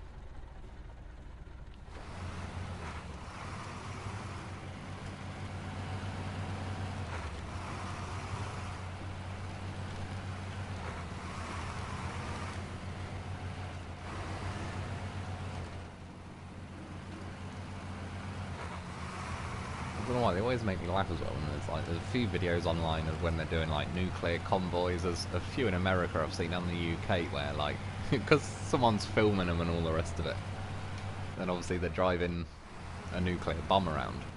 Everyone gets a bit tense and nervous, and the amount of times you always see like one of the people in the convoy go up the arse of the truck that's carrying the nukes and that. Obviously it ain't gonna do fuck all, but it's just funny the amount of times you see all these nuclear convoys having like a little crash. And then by comparison though, you've got America where they've probably got like helicopters flying on the route ahead, and they've got armed like military with miniguns on the roof and all that sort of stuff. And in the UK there's a video where there's a nuclear convoy coming up to a roundabout, and some like, you know, vegan activist goes and protests and lays in the middle of the road, and all the police are like saying, yeah, can you get off the road please? And then they end up crawling under the nuclear convoy. I'm sure it's that one where they get under it and then the police are trying to drag them out, and it's like, what an absolute shit show. Like, just on sheer principle, just the fact that it's a nuclear bomb, the government, even the government, should be allowed to open fire on anyone who's dumb enough to just block the nuclear convoy and then try and climb under the truck. And it's like, what are you even, you're not stopping or doing anything. Like, you're not making nukes not exist. And they're not going to get rid of their entire nuclear arsenal because you laid on the road and protested nukes. But it's like, yeah, what you have done is now distracted 8 of the 12 coppers that were escorting it. It's like, you've just made it the most vulnerable nuke it's ever been. But yeah, it's just funny. It's like, by comparison, you watch that and think, surely in America they would have shot them and dragged them out from under that truck, and rightly so.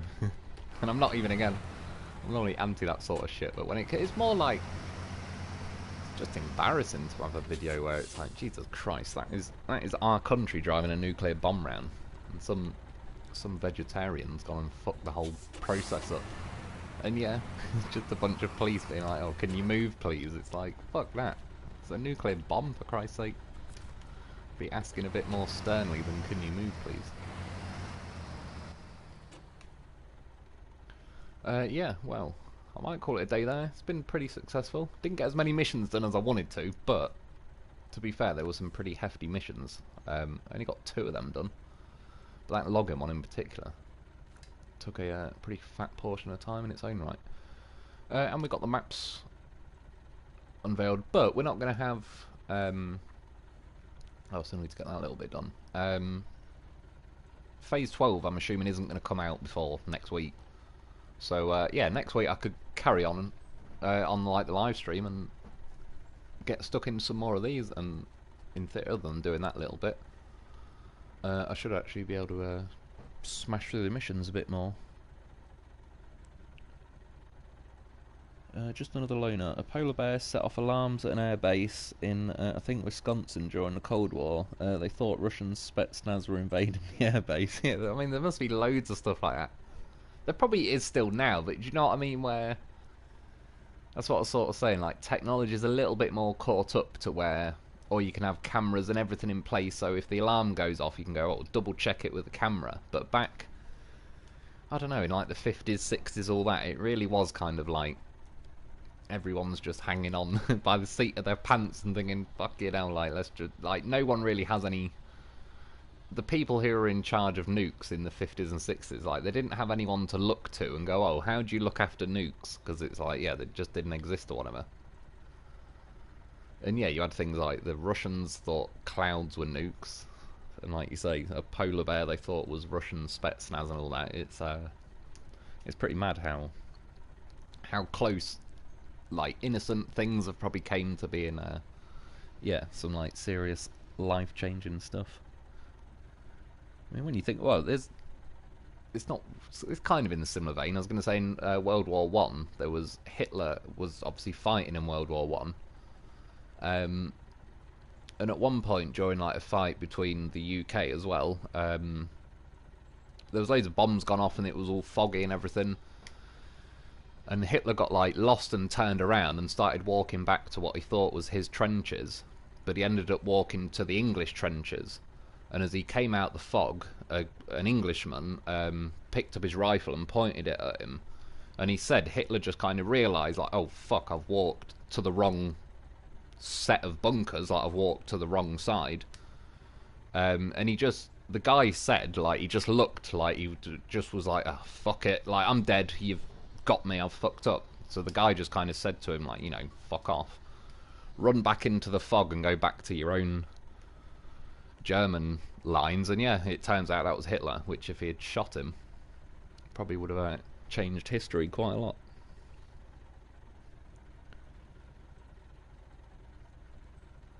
Just another loner. Not a polar bear, just a bear. Don't know why I said polar bear. It's all good. Close enough. Rob Tobbs, because polar bears are awesome. They are pretty awesome. I do take the piss out of them because I get taxed through the arsehole every time I want to buy fuel, because apparently it's saving the polar bears that chose to live on an ice cube. But I do like them. They are pretty good in the Christmas adverts. Just another loner. I see one in Wisconsin. I'll have some questions. What's that? Yeah, polar bear. Polar bear or a nuke. Or both, I suppose. That's what I was thinking. They travelled south for the winter. Exactly. You'd think though, why, like, if they got a polar bear and just put it in the Caribbean, would it enjoy itself? Or would it be like, fucking hell, this is hot? But just surely based on, like, a polar bear has, like, evolved to have fat layers and fur and all the rest of it. Like, if it knew it had to grow fur to survive the cold, surely its biology wouldn't be against, I mean, maybe not literally the Caribbean, but you know what I mean. If you took it somewhere nice, let it really start enjoying itself. Because the polar bear only lives in, like, say, the Arctic, because it doesn't have Google Maps. It can't just go, oh, fuck it, this place looks nice. Like, it doesn't know any different. But if you just picked one up and put it somewhere different, would it... I mean, it probably wouldn't blend in very well in the Caribbean, but you know what I mean. Would it, you know, if you had, like, a food source that can roughly equate to, like, right, that'll do. Like, starts eating local Caribbeans. Probably not them, but you know what I mean. Like, tourists. Yeah. I don't know, would it be fine? Because if so, why are we all, like, you know, why are we all paying too much for fuel? Just because a polar bear wants to live on an ice cap. Pretty selfish of it, to be honest. Matt wrote, also, if someone did break into a missile silo, there's no button to press. That's true, yeah, certainly, obviously, these days. Like, it wasn't, it was like the main command centre or whatever in the UK for nukes, but yeah, it was just apparently, like, for a massive, like, decade or two or whatever. That was the code.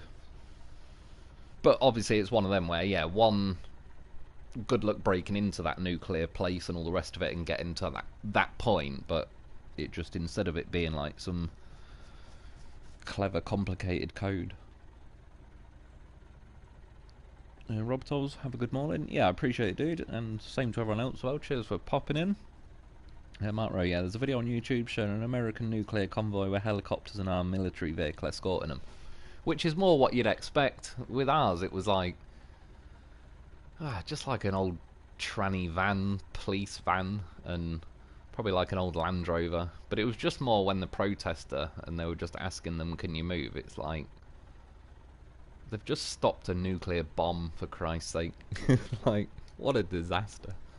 And they're just being asked to move. Like, the lorry should have just ran over them. For a start, the lorry should be like, you...